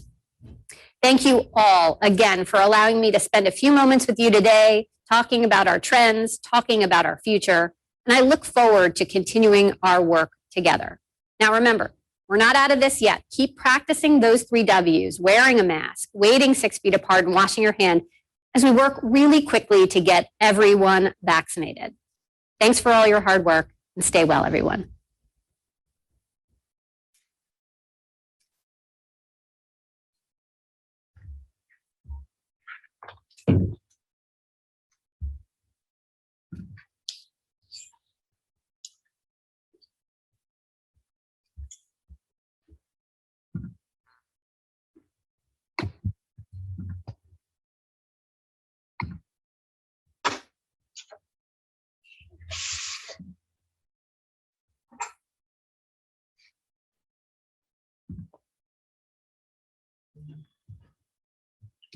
Well, good evening to our audience. I am State Senator Gladys Robinson in my 6th term in the General Assembly, and I want to welcome you to this important discussion on implications of COVID-19 on communities of color. The year 2020 will be remembered by most of us as a year of great loss from an epidemic no one saw coming. Loss of life, loss of health, loss of family, loss of job, loss of school, loss of play, loss of time with family, friends, and loved ones, loss of vision, but not loss of hope. Today in our discussion, we intend to focus on the challenges and the changes, but because of our history as people who are overcomers, a community of color, we always rebound through challenges with hope and resilience. We welcome you to this discussion with our experts, those in our community who know you, who work with you, but who have great knowledge, who will share their perspectives this evening on the challenges of COVID-19 on communities of color.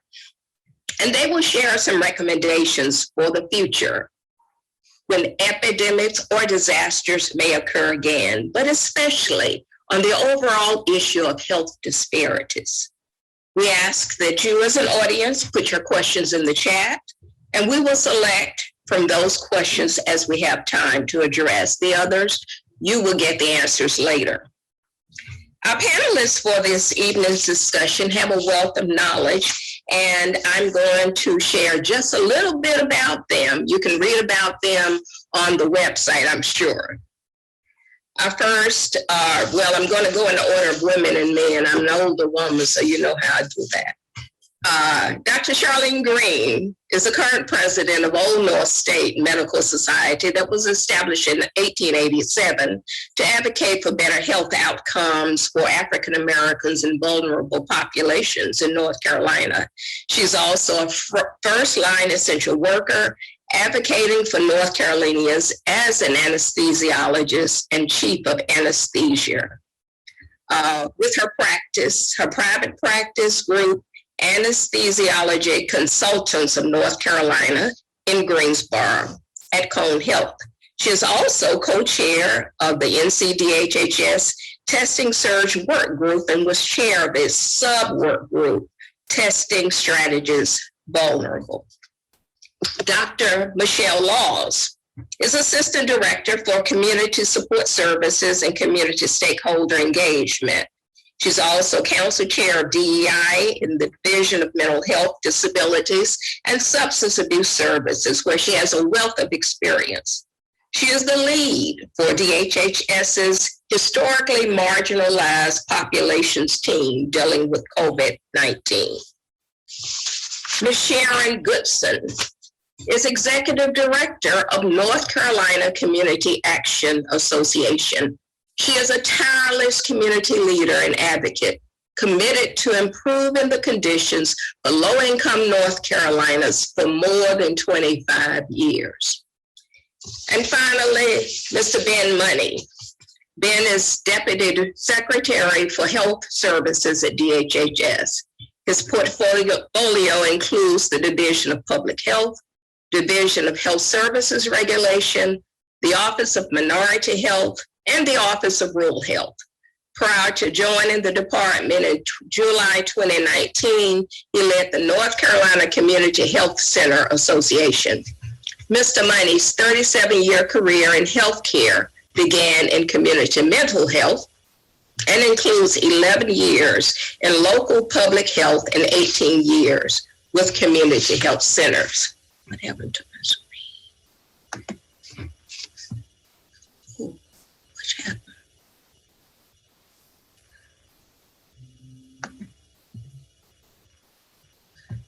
Now, we will move directly into questions that I'm going to ask our panelists if they will give a short opening statement regarding what they see as challenges that our communities have faced during this whole COVID-19 pandemic. So we'll ask each of you to give us an opening statement, and we'll start in the same order.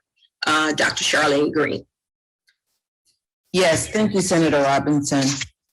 So it's been a long 2020 and it's going to be a long 2021. I've had the pleasure of working with Deputy Secretary Money as well as Dr. Laws with the historically marginalized population, and they've been working tirelessly to try to figure out how do we target better the vulnerable population. So some of the challenges, are particularly that you have to know our communities, and the vulnerable population needs to be able to trust the communities, community leaders, so that when you come to them and try to support their best interests, they know you.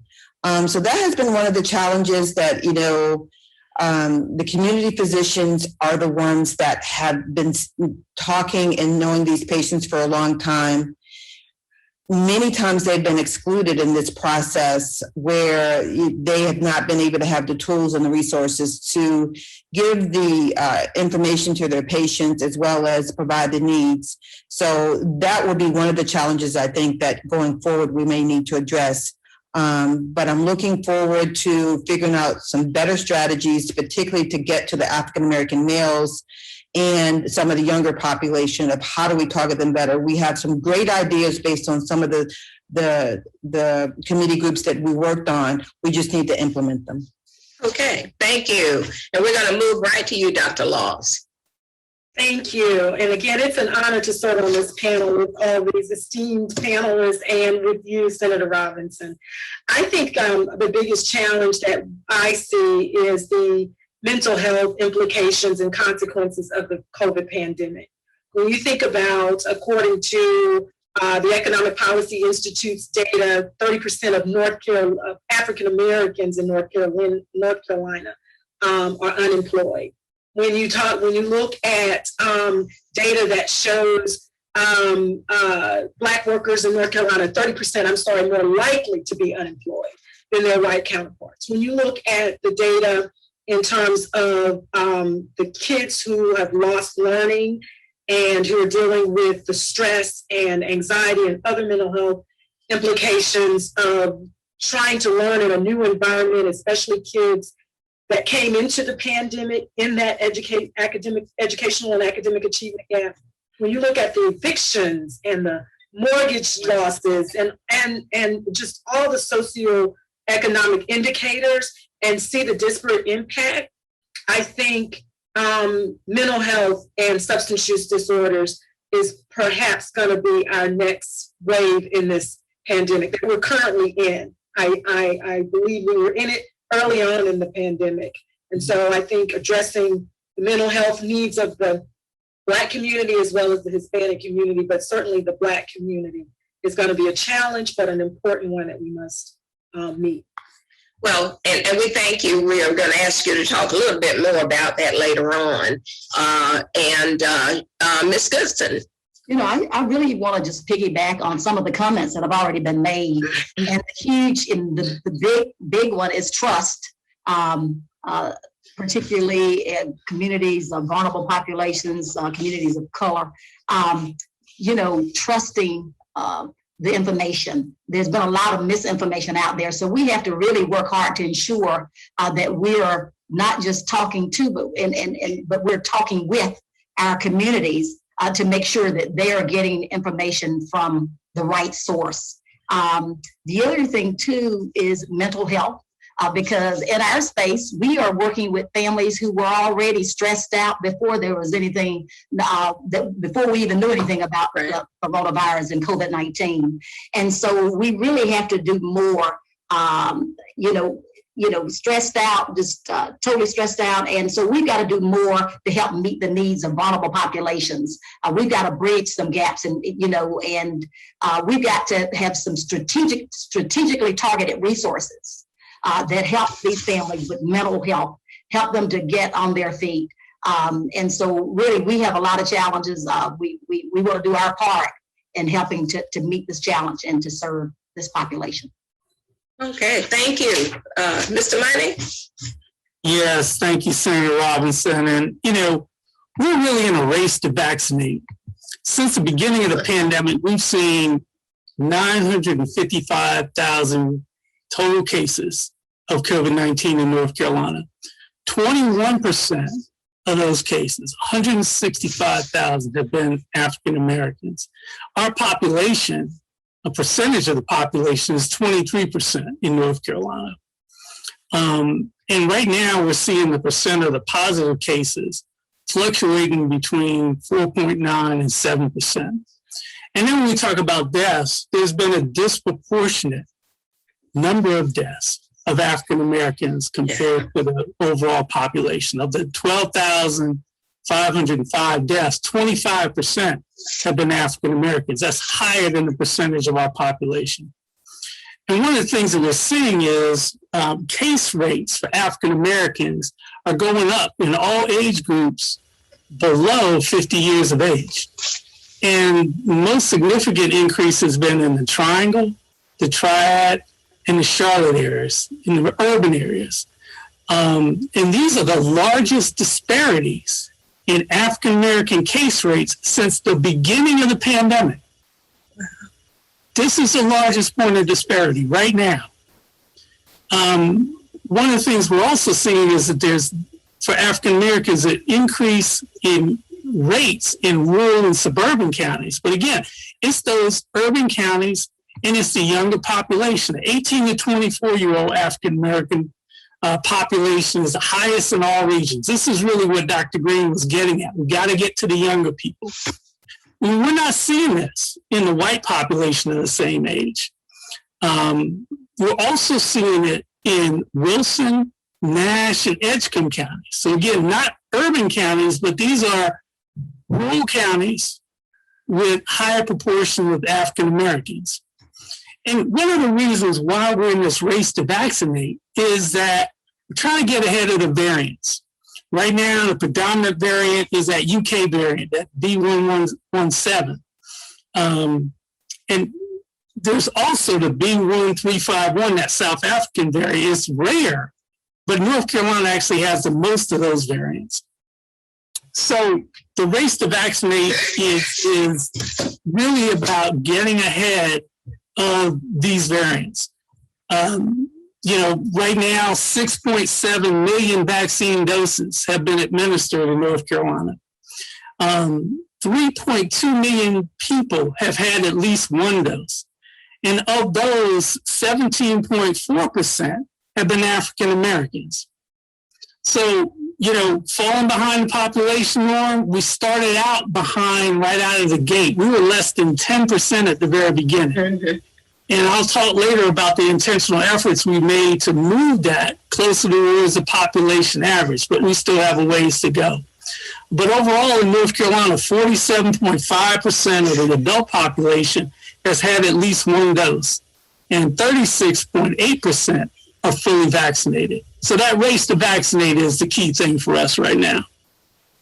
Okay, so thank you. Let's kind of follow up with that. Dr. Green, since you've been on in this testing, tracking, surge group, and I know your organization's helping with testing and the vaccination, how do we address that in terms of that younger age group?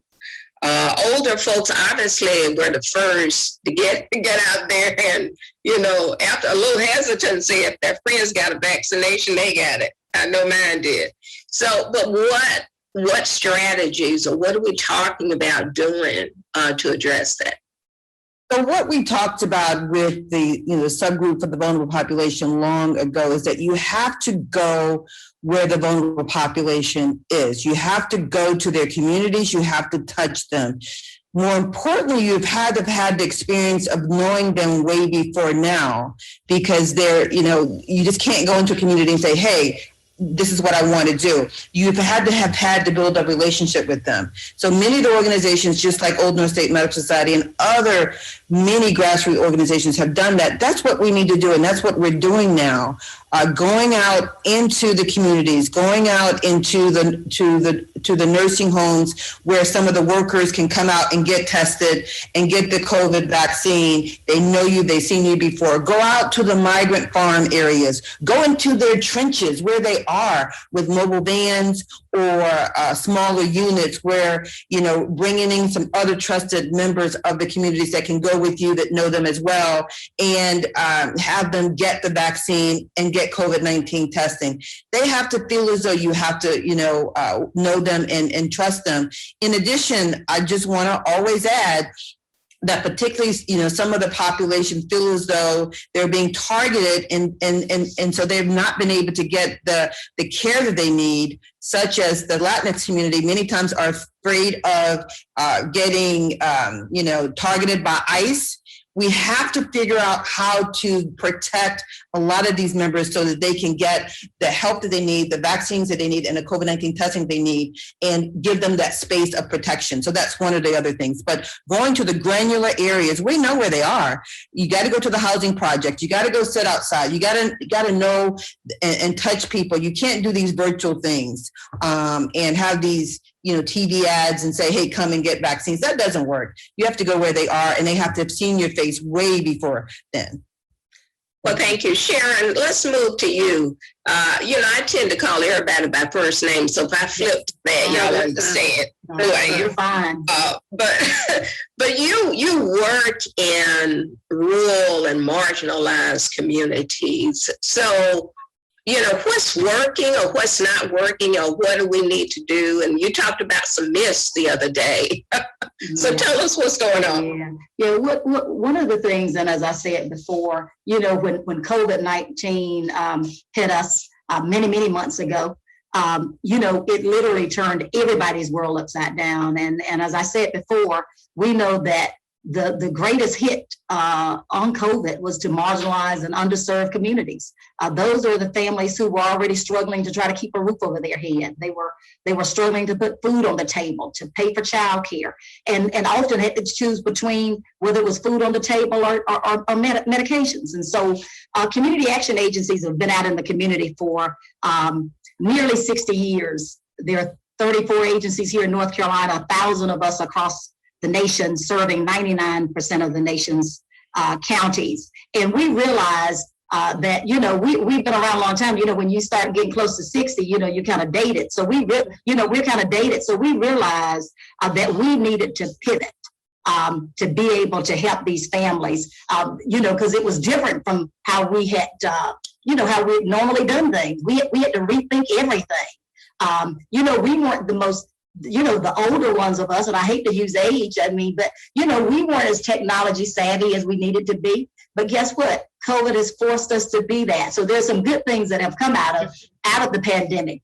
And so, we went from doing face-to-face conversations and holding folks' hands and helping to lead them through their life plans to having to do a lot of work via the phone, a lot of application and processing from online, Zoom, and using all kinds of social media platforms, using drop boxes so that they could drop their documents in a drop box and we could safely, because this virus is contagious. And so that we could safely and securely exchange information and those kinds of things. Our case managers and our program folk, they get to know their people. That's the big piece. The biggest challenge that we have is trust. And so I do believe that that is an advantage for our agencies and our network, because they live in the community. They live, they work, they play, they learn there. And so, our folk have always worked with these people to help them to connect the dots to be able to get the programs and services that they need. And so when we look at this, what COVID did was it significantly revealed some of the stuff that we already knew, people who work with vulnerable populations, about food insecurity. It revealed that it was the most significant thing in our state and probably across the nation. And so, we had to work to ensure that families had access to food. Our Head Start programs were delivering food in their vans and buses to their Head Start children. CAAs were delivering packaged meals to seniors. And they coupled that as a wellness visit, because we wanted to make sure we could leave it on the porch for Miss Daisy, but Miss Daisy, we could see that Miss Daisy was okay in her home. One of our agencies went as far as, because of the social isolation, when we talk about the mental health, and we've all experienced that. But for our seniors, they were doing parking lot bingo so that the seniors could stay in their cars and that they could see their friends and that kind of stuff to help alleviate social isolation. Now, one of our agencies, Action Pathways in Cumberland County, it operates the Second Harvest Food Bank. They were short-staffed. The challenge was, all the volunteers were gone. Nobody wanted to be exposed to COVID. Prior to COVID, they were serving 200 other food pantries across a 7-county region, just doing incredible work. Short-staffed, working around the clock.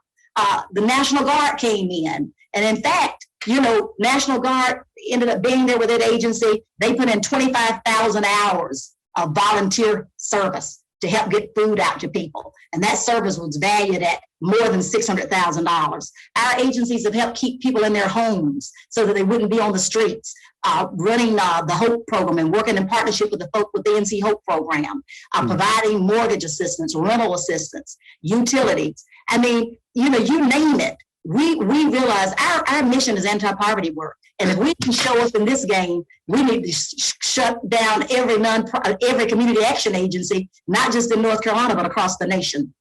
Yeah. Well, thank you. Thank you. You've got a wealth of work and knowledge, and we appreciate that. We really do. So Dr. Laws, if, as we talk about that 18 to 24-year-old, one of the things that occurs to me is that one of my godchildren had a reaction and was vomiting and all kinds of stuff, found out there was nothing wrong with her. She had taken the J&J. And obviously, there was some issues going on. Talk about maybe some of the emotional challenges, especially that age group may be facing, that may keep them from wanting a vaccine or acknowledging it's a problem. Talk some about that and expand it if you want. Certainly. So I will do my best. Adolescent health is I know just enough. Hopefully I won't be dangerous with what I share,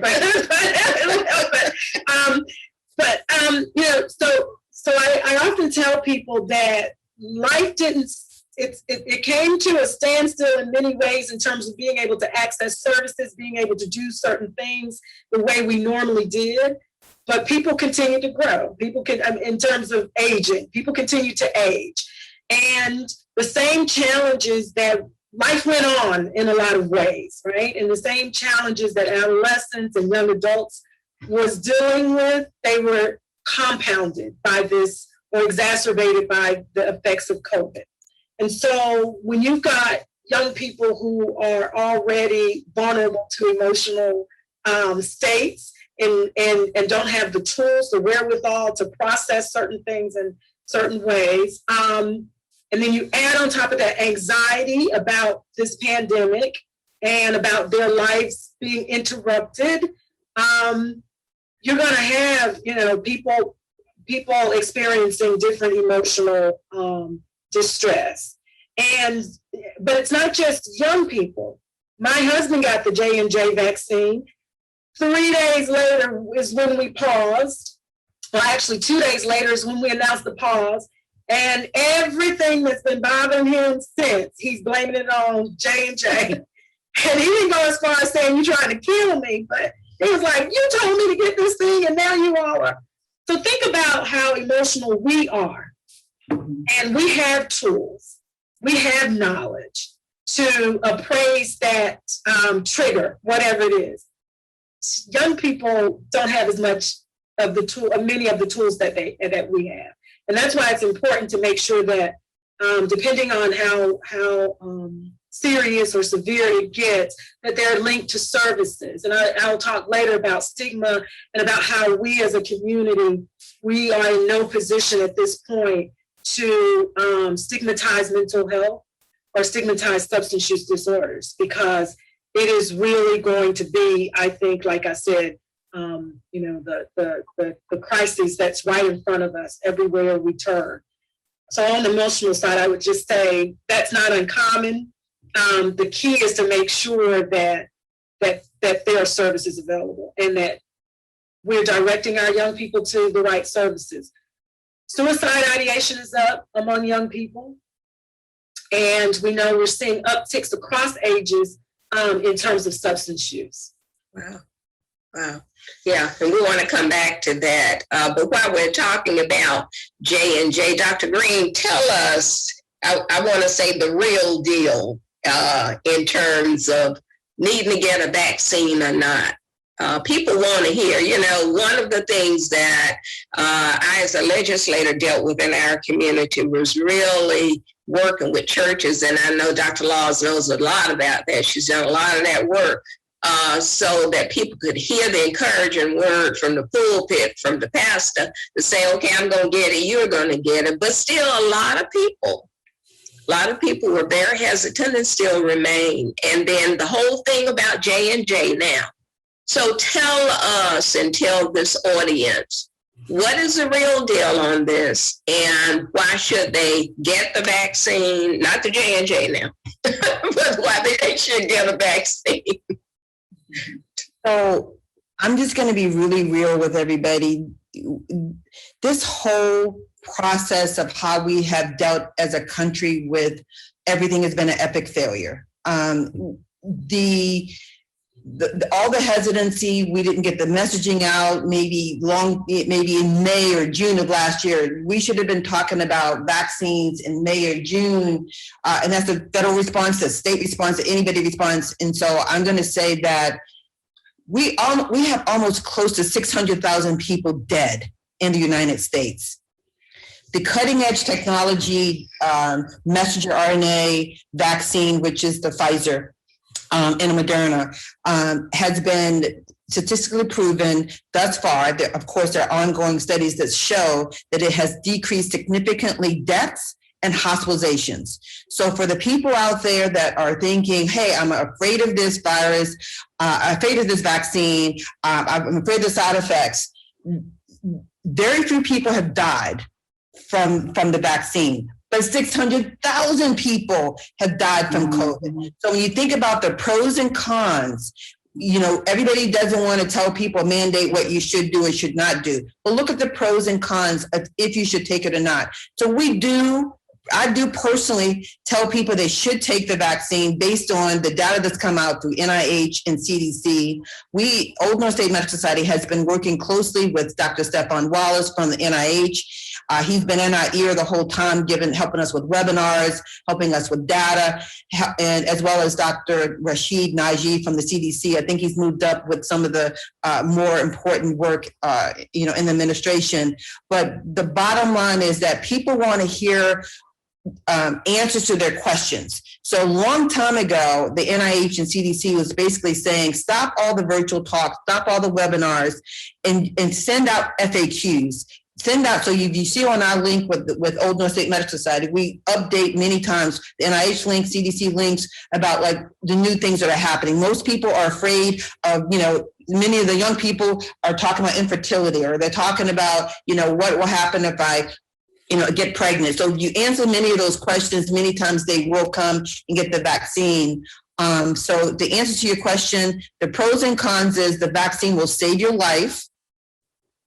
and it will help you not be in a hospital. You do not want to be in the hospital. And I cannot be in this space without telling you guys, when we peel back all the information about what's going on, you're going to see this has been more horrific than you think. So there are many, many unreported deaths that you don't even know about, such as in the hospital. I know Dr. Laws is talking about suicide ideations. I see suicides. Right. And people that I would never have thought about before. I see, blood clots and brain clots and strokes from people that are 20, 40 years old that nobody's talking about, right? So when we get to that data from NIH and CDC in about a year, you're going to see that this is more horrific than you think it is. I see it all the time. So I want to share that with you guys. I also want to talk about what Dr. Laws mentioned a minute ago was inequity in healthcare. So we've been so focused, right, on just getting the vaccine or testing that, that's been the one thing we've been talking about. But the whole process is you got to look at the whole patient too, just like everybody's talking about. Food insecurity. People are hungry. People, don't have jobs. People, like you said, are being evicted from their house. But more importantly, they're not getting the health care they need. Now they've been a year or 2 years with big lumps in their necks. Now they got stage 4 cancer for lung cancer, colon cancer, because a long time ago, people were, wanted to say, stay away from me. Don't come to the hospital. Don't come near me. We just need you to get tested. So that's inequity in healthcare. So in the future, Senator Robinson, when you were talking about like, how do we get this better? We got to have the bandwidth, and we have the bandwidth to figure out how to do multiple simultaneous things at the same time, so that when you peel back what's going on, you can help in all these different capacities. The last thing I want to say is, Dr. Laws, one of the things I hope that the policymakers on this call can really do is fund mental health. We talk about how people are having all these problems. Where is the funding? You can't even go, if you go to the hospital now and someone is having a mental crisis, you know what happens to them? They get seen maybe in about 5 hours in the emergency room, but there's no place for them to go. There's no funding. They go back out to the street. Okay. So and the majority of, so when George Floyd in substance use and mental health, in need of substance use and mental health treatment.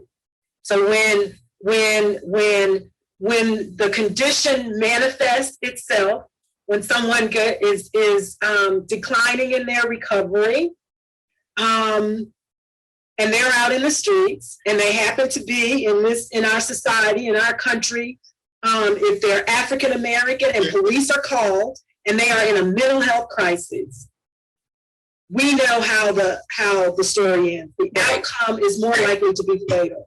That's right. And when Dr. Green said, and then I'll be quiet, but I just wanted to go ahead. Thanks. This is our country's Katrina. Katrina happened in the Mississippi Delta and in the Delta area. But COVID has happened all across the country.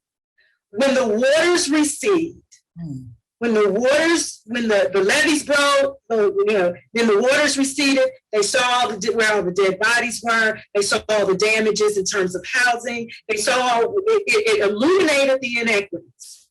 When we get people vaccinated, when we see a decrease in the numbers, and we can now shift our focus, we're going to see, just like when the waters receded after Katrina, we're going to see again not just high rates of deaths from COVID related.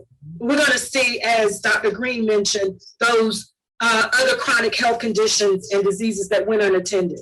Absolutely. We're going to see homes that people couldn't come back to because either loved ones had died, and I'm thinking now about our folk re-entering our communities from our prisons who were dependent on grandma to be there because he didn't burn all his capital with grandma. Grandma said you can come home, but she's gone. And in our communities, that's more likely how it happens. And Dr. Jim Johnson schooled me on this about people say that the Latinx and Hispanic community is all about family. And he said, we are too. We're multi-family units too. We have multi-generational units as well. And so there's just going to be a lot of, once the waters recede, and they are now, wreckage that we're going to have to repair or build back stronger than what they were before going into this pandemic. People not being able to mourn and grieve loved ones who've died. Churches closing down, and so we may have seniors that go in one area where there's innovation happening. Sharon Goodson is an innovator. She figures out how to, like our folk tell us, our ancestors tell us, take a little and turn it into a lot. In church, they say little becomes a lot when you place it in God's hand. Well, we have known how to make a way out of no way. Mm-hmm. And so there are innovators, but think about those who have not been. And the social network for seniors was what? Church.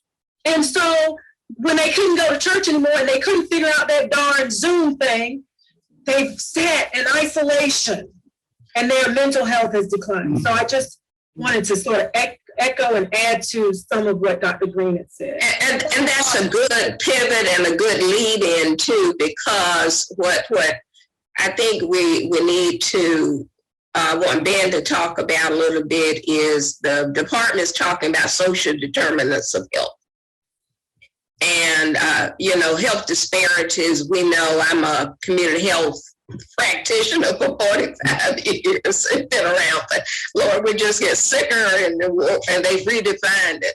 So what in terms of these social determinants, what in terms of health disparities being, because all of these panelists have talked about all of the ugly stuff that's already there, that's been covered up by COVID, and now we see it. So what strategies, what are y'all looking at in terms of how do we take a different road here? Well, that's a really important question. We saw this play out at every stage of this pandemic. I talked earlier about the case counts that, have widened to the greatest degree since the beginning of the pandemic. And, the vaccination effort we see is really the way out of this COVID crisis. And it's important to remember that we just began vaccinations in mid-December. And up until just last week, there was more demand for the vaccine than there were supplies. I think that notion of, people of color being hesitant towards the vaccine, there were more people of color wanting the vaccine than there was hesitancy. The thing that we found was that we had more providers that were vaccinated providers that were ready to receive vaccine. We had vaccine available. And so what we had to do was, and this is what was done throughout the nation through CDC and their advisory committee on immunizations, the FDA really laying out a framework, excuse me. And so we use that framework, working with the North Carolina Institute of Medicine to develop a 5-step prioritization. And that was based on a person's risk of exposure to COVID and their risk of severe illness and death if they contracted COVID. And we also knew that unless we had good data on who was getting vaccinated by race and by ethnicity, then we weren't going to be able to demonstrate whether we were getting vaccines into the right places. So early on, we had an option of signing on to the federal government's vaccination data system or building our own. We knew that if we signed on to the feds, we'd have very little say-so as to how that system was developed. We chose to go our own way and built a system, that CVMS system, that actually requires race and ethnicity as data fields for a vaccine administration to be submitted. And one of the things that we found was it gave us the kind of data that most states did not have. We've got like over 95% of the vaccine data, including race and ethnicity. So we could see the truth. And one of the things we found out from the very beginning was that federal emphasis on speed, getting vaccines in the arms, led to great inequities in terms of who was getting the vaccine. Mhm. So you talk about these social determinants of health. One of the things that we saw it in education, and we saw particularly in vaccine access, was whoever had internet access, whoever had speedy internet access, whoever had, the ability to call on multiple phones when appointments for vaccines were scarce, and hold the line until they could get an appointment in this county, in that county, in that county. And then whoever also, once they got that appointment, had the transportation to drive from a wealthy area of North Carolina to a poor area of North Carolina to jump the line in front of people of color to get a vaccine, got the vaccine. And so early on, we saw that less than 10% of the vaccines were going to African Americans. And so we use that very same data, that same strategy to really focus and lean heavily into equity. So we use that data to allocate vaccines to counties that were undervaccinated and also measure the equity performance of every one of our vaccinating providers. How were they doing in their community to vaccinate people of color? So if in their county, 35% of their residents were African Americans, were there vaccines that we gave them going into African American arms to at least the extent of 35%. We also implemented a process of utilizing case managers. So in the course of our vaccine week, where we were getting vaccine to providers and they were getting it in arms in the course of a 7-day period, if we had providers that weren't vaccinating on an equitable basis, we would transfer those doses of vaccine to providers that could. Right now, we're at a point where we're able to give vaccine to all the providers that requested. And so our goal is really to make the vaccine widely available. So you're seeing more same-day walk-in appointments. We early on set up a helpline at DHHS. Now that helpline, which has multiple languages, live people answering the phone, can actually help people get appointments. We were also focusing a lot on utilizing data to really drill down, not just at the county level, but now at the census tract level, as to where census tracts have high what's called social vulnerability. So we use a social vulnerability index on a census tract map all across the state. We're going to be releasing this map on Monday to the public. It will show 96 census tracts across the state where SVI is high and vaccination rates are below 15%. The other thing that we're doing is we're working with our network of over 450 community health workers to educate community members about their questions, their concerns, connect people to vaccine appointments, help to facilitate community vaccination events. And these community health workers are majority female and a majority people of color. And throughout the pandemic, they've been critical in our efforts to help people, particularly essential frontline workers and low-income families, during a period of time when they've been asked by the health department to isolate or quarantine because of their COVID exposure. So these community health workers provided vital resources like food, connection to primary care, personal protective equipment, and COVID relief payments so that these families weren't forced to break their isolation orders to go to work and then risk infecting others. We also made sure that they were paid a living wage. These community health workers were paid a living wage for their service in risking their own health to serve their community. We're also in the process of expanding on this effort through our Healthy Together Health Equity Network that has launched in partnership with NC Counts Coalition. And just Tuesday, we released an RFP for community organizations where we're going to be working with NC Counts Coalition to give out over $500,000 to support efforts at connecting community members to vaccines, to hosting vaccination events, to educating communities, to that kind of messaging that Dr. Green talks about that comes from communities to communities. We're also at DHHS creating a new secretarial office of health equity, and we're currently recruiting for a chief health equity officer position.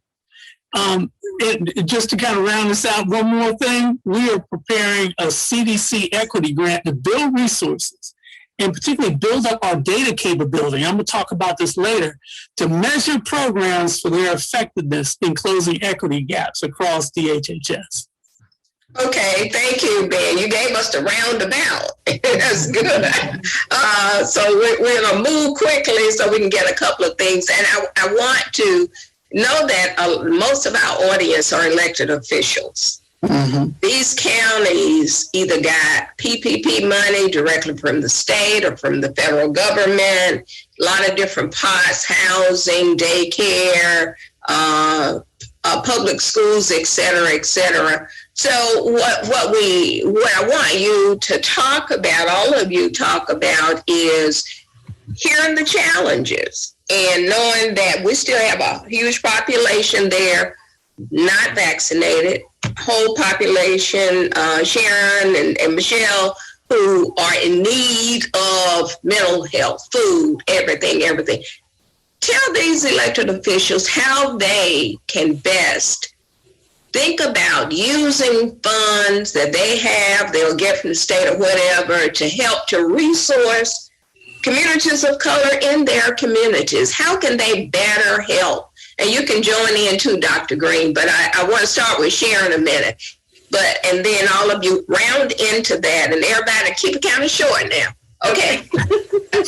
You know, one of the things too, I wanted to piggyback a little bit on what Ben was saying too. You know, most of our folk are essential workers. And so, when you do no work, no food. And so, and when we look at that, they don't have the luxury of being able to work from home and those kinds of things. But we have to look at what we're paying people and the kind of benefits and things like that. So ask any elected official to trade places with a poor person for a day, just to walk in their shoes. And we see it all the time, and there are misconceptions. These folk prior to COVID, they're working 2 and 3 jobs just to try to make ends meet. So we've got to do some stuff. We've got to target our resources. We all want to move people out of poverty.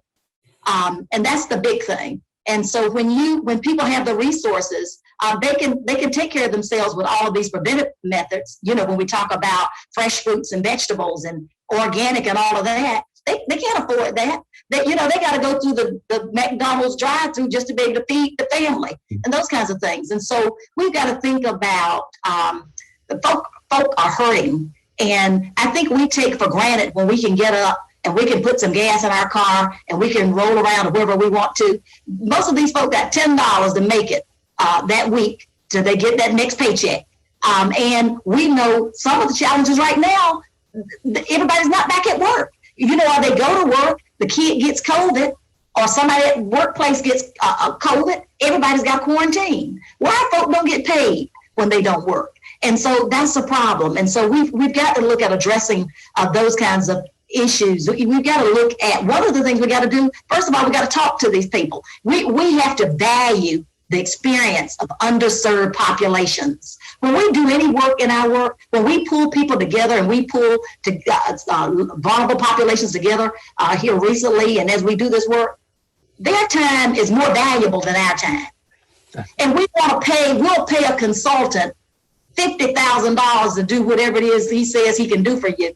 And we don't want to give a poor person a $20 gift card to even sit down at a meeting table to talk to us or provide childcare so they can participate in the meeting. We have meetings and stuff all during the day where these folk don't have access. We need to figure out how we can create some access so that people that have that kind of voice, their voice is valuable. And it's lived experience that we have to learn from. Poor people are the experts. We're not. So we listen to them. We value what they have to say.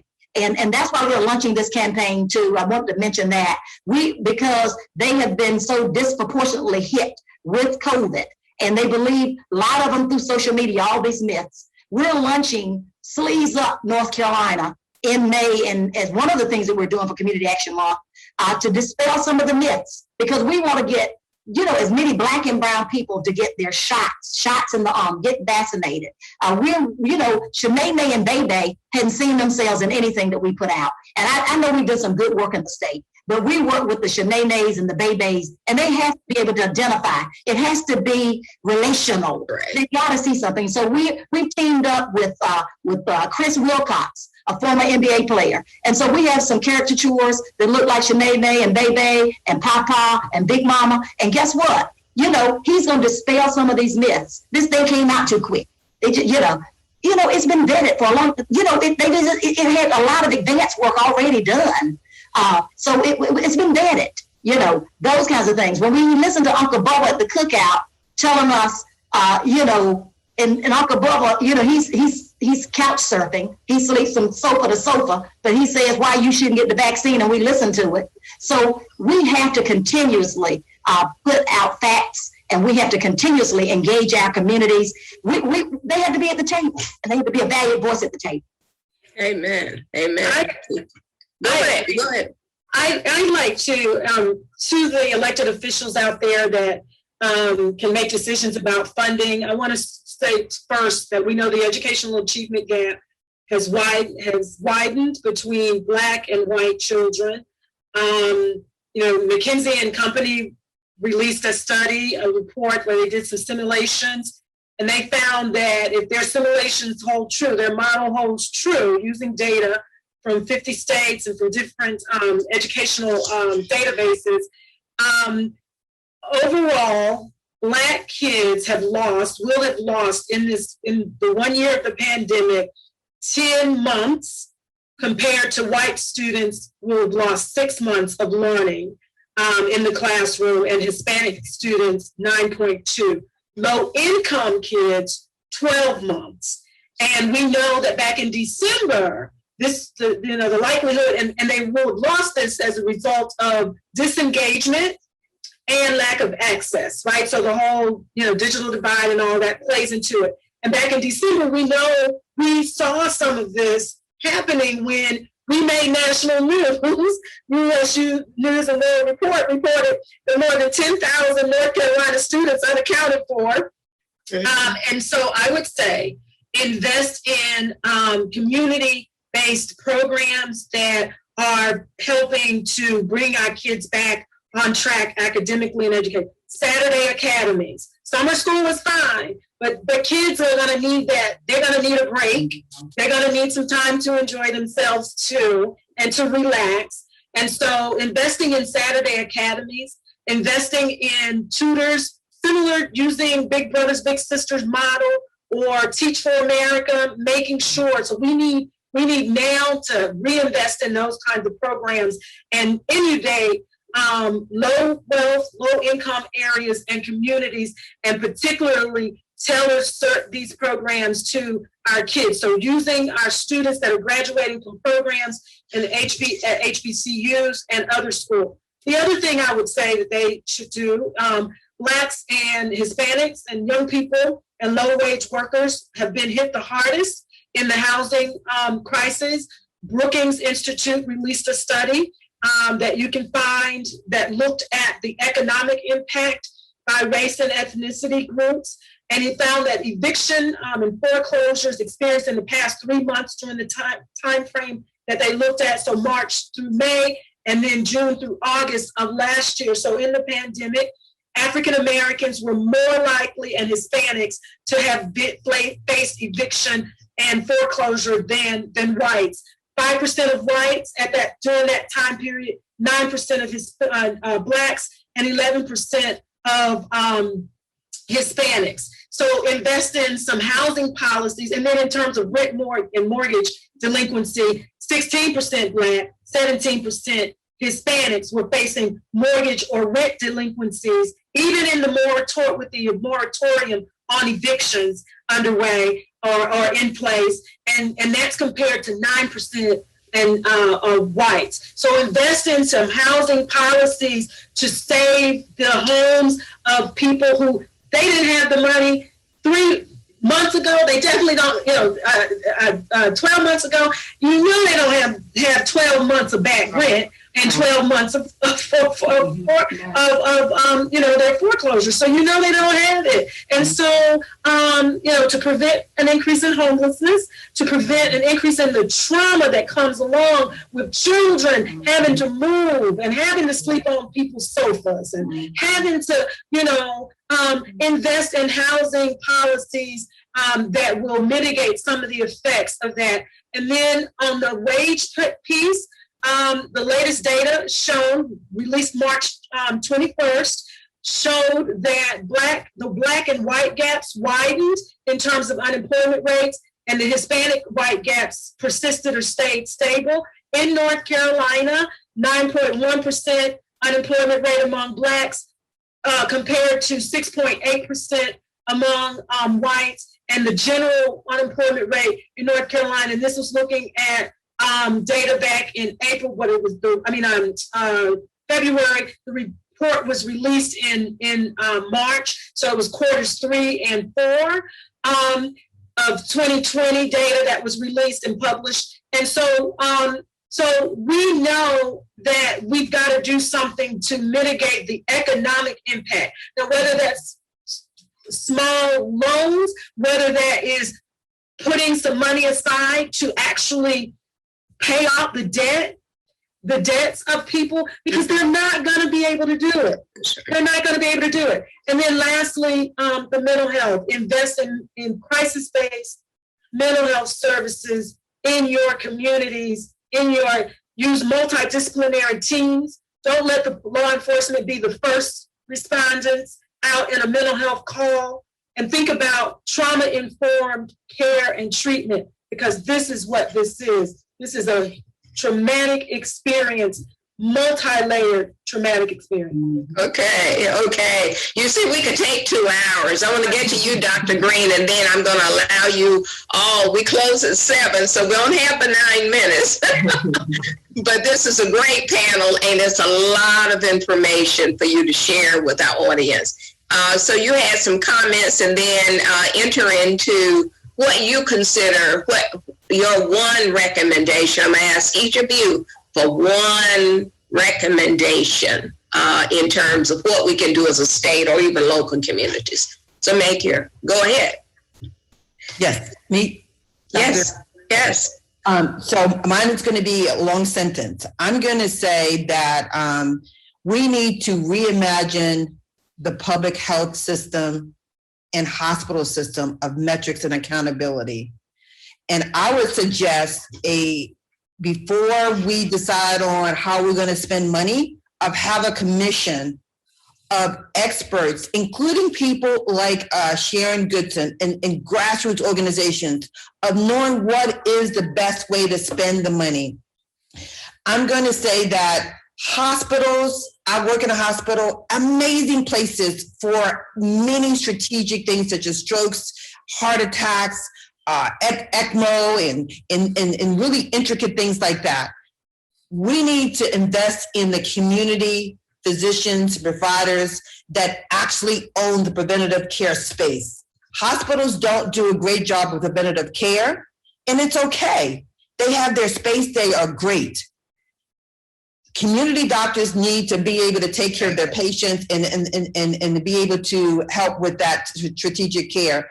So in equity in healthcare, I want to just make one other point of we need to have with those commissions in hospitals and in public health system, diversity in people at the table that can understand what to do with even something as simple as marketing. How do you market to the vulnerable population and have people at the table that know how to do that and do it well? So that's what I want to say. And basically focusing on the social determinants of health. We're all talking about vaccines and we're all talking about testing, but people still have hypertension and diabetes. Where did that go? Okay. Right. Okay. I'm going to let's stop. I want everybody to get a minute. I know this is a lot. You're right. Okay, Ben, go ahead.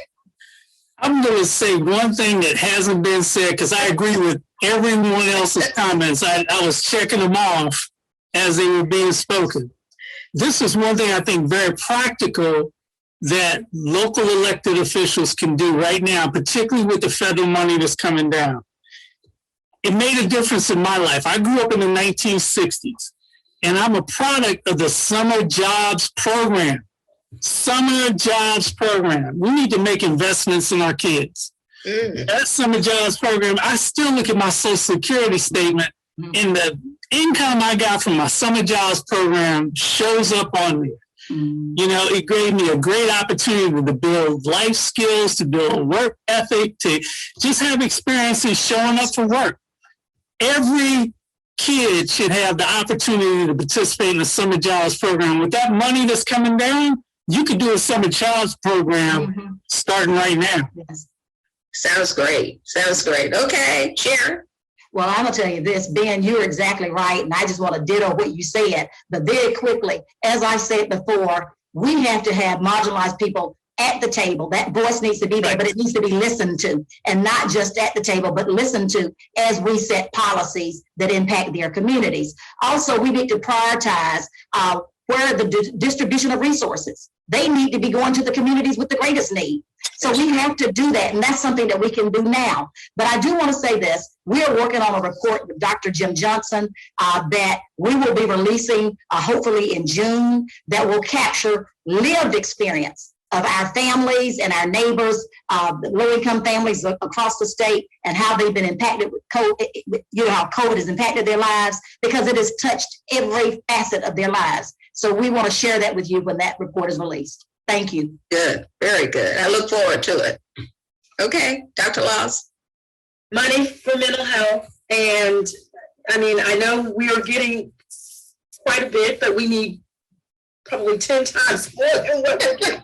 Mental health and substance use services, really, and not just federal dollars, but single stream funding or state funds to invest in community treatment, community mental health services and programs. And also step down. We've got people in psychiatric facilities that are being released because there's no place to release them to.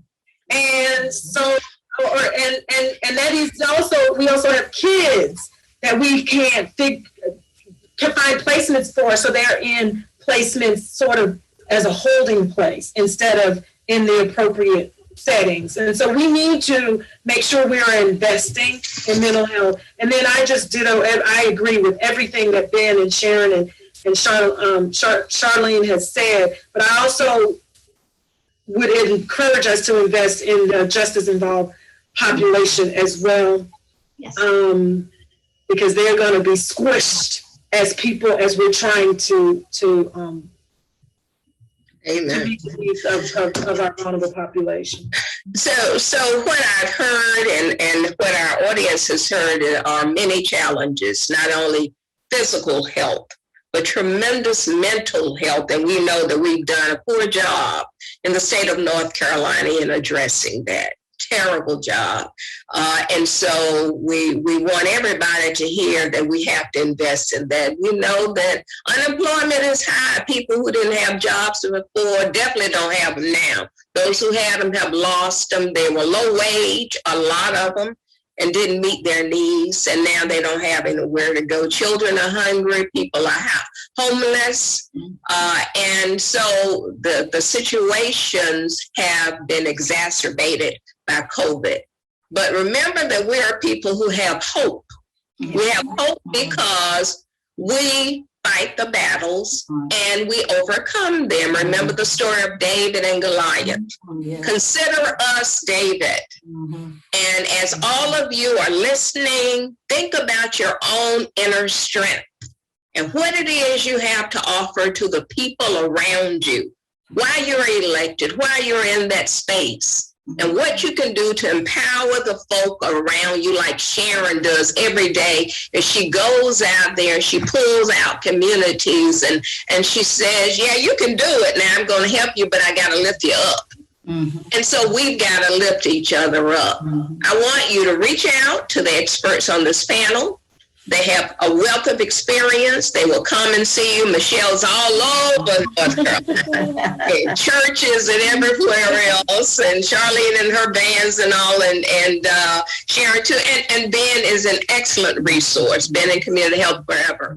We have our own people who, and folks can trust folks who look like them, who understand them. And that's what we're about. We're about you trusting, but get people to trust you as elected officials, and let us not only handle COVID, let us handle health disparities. It's time to get rid of sickle cell and HIV and all of this stuff that hurt our folks. It's time to do something about quality of life for our people. I want to thank our panelists. We can't see your applause, but we know you're giving them a great round of applause, aren't you? So we want to thank them, and we want to encourage them, because it's a hard job, but we want to encourage them, and we want them to keep on working hard now. And we pledge to you that we'll work hard as elected officials. It's been an excellent time with you. Please post your questions, and the Black Alliance will get answers back to you from these experts. Have a blessed afternoon.